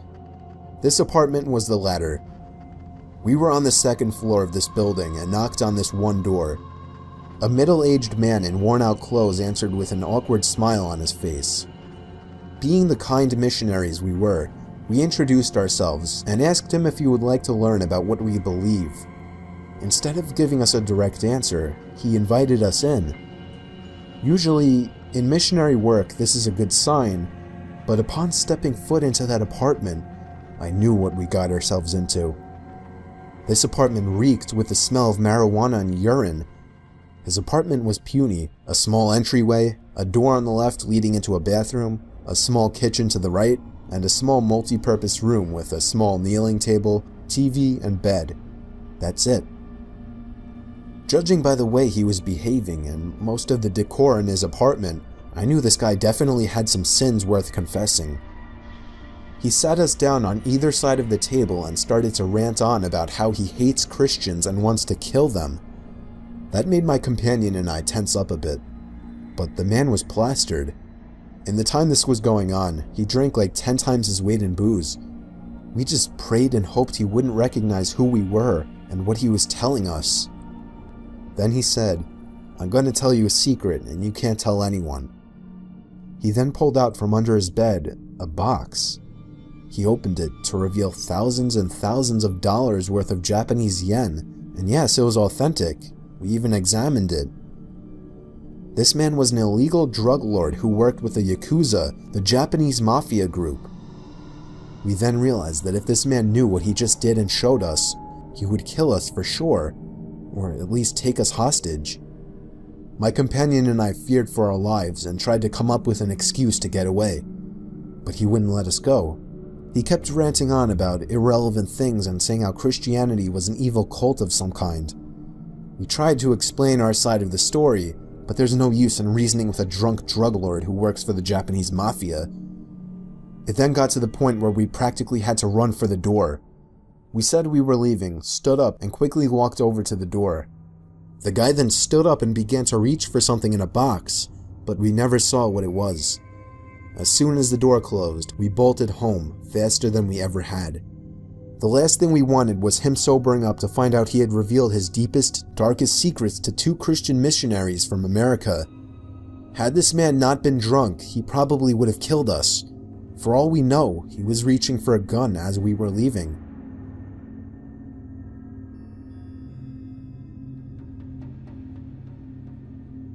When I was 15 years old, I was home alone one night for whatever reason. My bedroom was on the first floor, right next to the living room. It's a strange setup. I had the door shut and was playing video games when I heard a strange sound come out from in the living room. It took me a few moments to figure out that it was a tap on the window. I stepped through the dark living room and out the front door and checked the bushes by the window. Nobody was there. I went back to my room with the door open and resumed playing the game. 5 seconds later, another knock on the glass. This time I ran to the front door barefoot, ready to chase the pranksters. But again, no one was in the bushes. No one was even in sight. I chose to just ignore it from here on out. On my way back to my room, there was another knock. I ran over to the window to try and catch them. There wasn't anyone outside, but I felt something right above the tip of my toes. I looked down and saw the dark shadow of a figure sitting down by the window. I think I was back in my room in a matter of 2 seconds with the door locked. I was hiding under my bed trying to call my dad. The knocking on the glass continued from outside. When I explained to my dad, he called me crazy for not calling the police, so he told me he would for me and to wait in my room with the door locked. I'd say about 5 minutes later, the knocking stopped, and 10 minutes later, the cops arrived. The figure was gone, but there were no signs of entry or exit, as all the doors were locked and all the windows shut. Still, we haven't seen or heard of anything since then, but it's still creepy as hell to think about.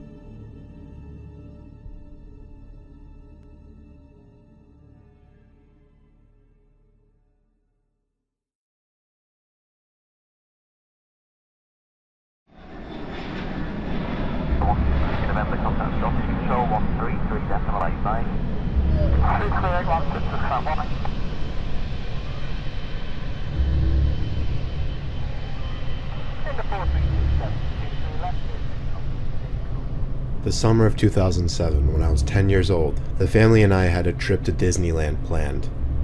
Our flight was booked for midnight on a Tuesday to save money, and my mom figured my sisters and I would sleep through the flight. My sisters were 8 and 5 at the time. The gatehouse was for the most part empty as we waited for our flight. My mom went to go to the bathroom with my youngest sister, and a minute later my dad told me to wait there and watch my other sister while he went to get a last-minute bite to eat at the cafe, as a middle-aged woman came and sat next to us. She put her hand on my back as she acted all excited to see us and asked where our parents were. I told her they would be right back. Then a middle-aged man came over as well and started acting just as bubbly and affectionate towards us as if he knew us. The man then proclaimed that he just ran into my dad at the cafe and finally introduced himself and the woman as our dad's cousins. My sister and I looked at each other and we both said hello really shyly.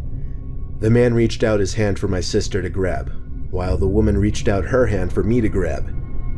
They told us to follow them because they wanted us to meet their kids. My sister and I naively got up, took their hands, and followed them. The two started leading us out of the gatehouse, past the cafe, down the stairs, and towards the lobby of the airport. When I realized they were leading us to the entrance of the airport, towards the parking lot, I finally asked, "Where are we going?" The woman looked at me through her thick-framed glasses, and with her cheeky smile, said their kids were outside by the car. As we walked outside into the dark parking lot, I looked at my sister and became really uncomfortable. I broke my hand free from the woman and said we wanted to go back inside, while also taking my sister's hand from the man's. I noticed the two looked at each other, their cheeky smiles both gone. The man turned quickly to us and then aggressively wrapped his arms around me as the woman did the same to my sister. They started to literally carry us closer to the parking lot as me and my sister screamed. We heard yelling in the distance from two men who turned out to be airport security. The crazed pair let us go and ran quicker than I'd ever seen anyone run, quickly disappearing into the parking lot. One of the men chased them down, or at least tried to, while the other talked with us for a bit, then led us back into the airport, back to our parents and other sister. It had only been a few minutes and my mom was already sobbing like a baby. Being that I was so young makes this a really weird and uncomfortable memory to think about. It's also weird to think that I didn't see any red flags go off when the two didn't give us their names.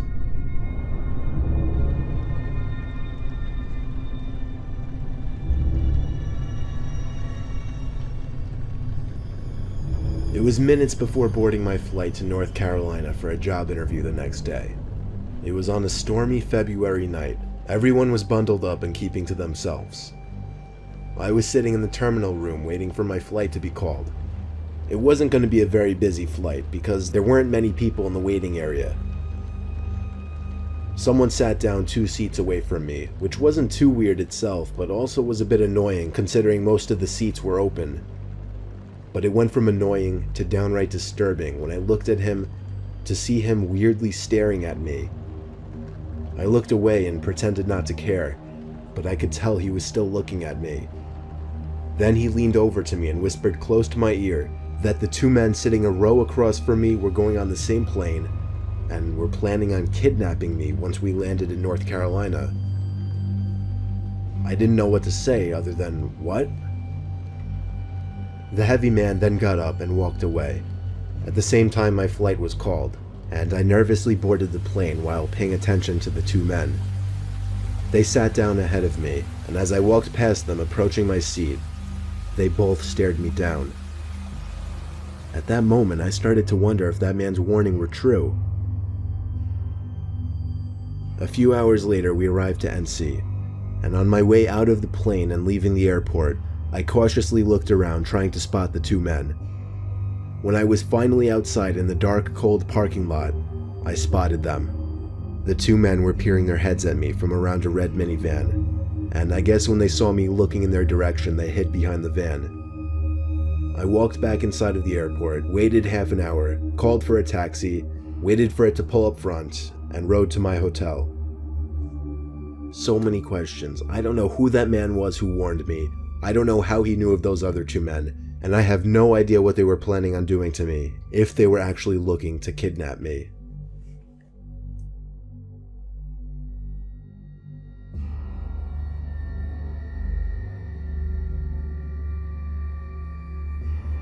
So this happened a few months ago. I'm 26. I was at JFK Airport in New York with 5 friends. All of us were about to fly down to Florida to spend the week in a beach house. We had a few more minutes to kill in the airport before we would board our flight, and I really had to go to the bathroom all of a sudden. I was baffled to see a line out the door for the bathroom. I noticed a janitor walking by, so I asked her if there was another bathroom nearby that wouldn't be so crowded. She laughed and told me she shouldn't really be telling people, but there was another bathroom past the door she was pointing at, down a narrow flight of stairs and to the left. I thanked her because she was extremely nice and followed the direction she gave me. Sure enough, behind that door that no one would think to open was a small stairway that led down to a really poorly lit, skinny hallway. It was so narrow that if 2 people were to pass by each other, one person would have to stand against the wall to make room. I found the bathroom right away. The door was extremely heavy and hard to push. Also, the lights were on inside of the bathroom, and it was filthy in there. It was evident that nobody ever really came in there to clean. Now, this is a little embarrassing to mention, but when I go to the bathroom in public places, I always try to make sure nobody else is around to possibly hear me going. So after checking the stall to see that it was unoccupied, I went back into the hallway for a second to take a look down both directions. To the left, there was somebody standing at the end of the hall, in a dark, unlit section of the hallway. It was a disturbing sight to say the least. All I could do was awkwardly pull my head back into the bathroom and try to pretend we didn't see each other. I went into the stall and just stood there biting my fingers for a minute, dreading the thought of that door opening. And of course, it did. I saw the man's black shoes under the stall door as he walked to the stall next to mine. He shut the door, and then there was silence. No sound of the man unzipping his fly or sitting down, nothing. I realized I didn't really have to go anymore and went to unlock the stall door. That's when I looked up and saw the man's head peering over the stall, looking at me. I nearly had a heart attack as my screams bounced off the walls of the tiny bathroom. I ran back up those damn steps and out that door, and then casually walked back over to my friends. I was breathing heavily, but nobody seemed to notice. I didn't tell anyone just because it was embarrassing, and I didn't want my friends to make fun of me in any way. I know, I guess that seems stupid now. We went on to have our Florida vacation and all had a good time. Of course, the thought of that creepy man haunted me every night that week.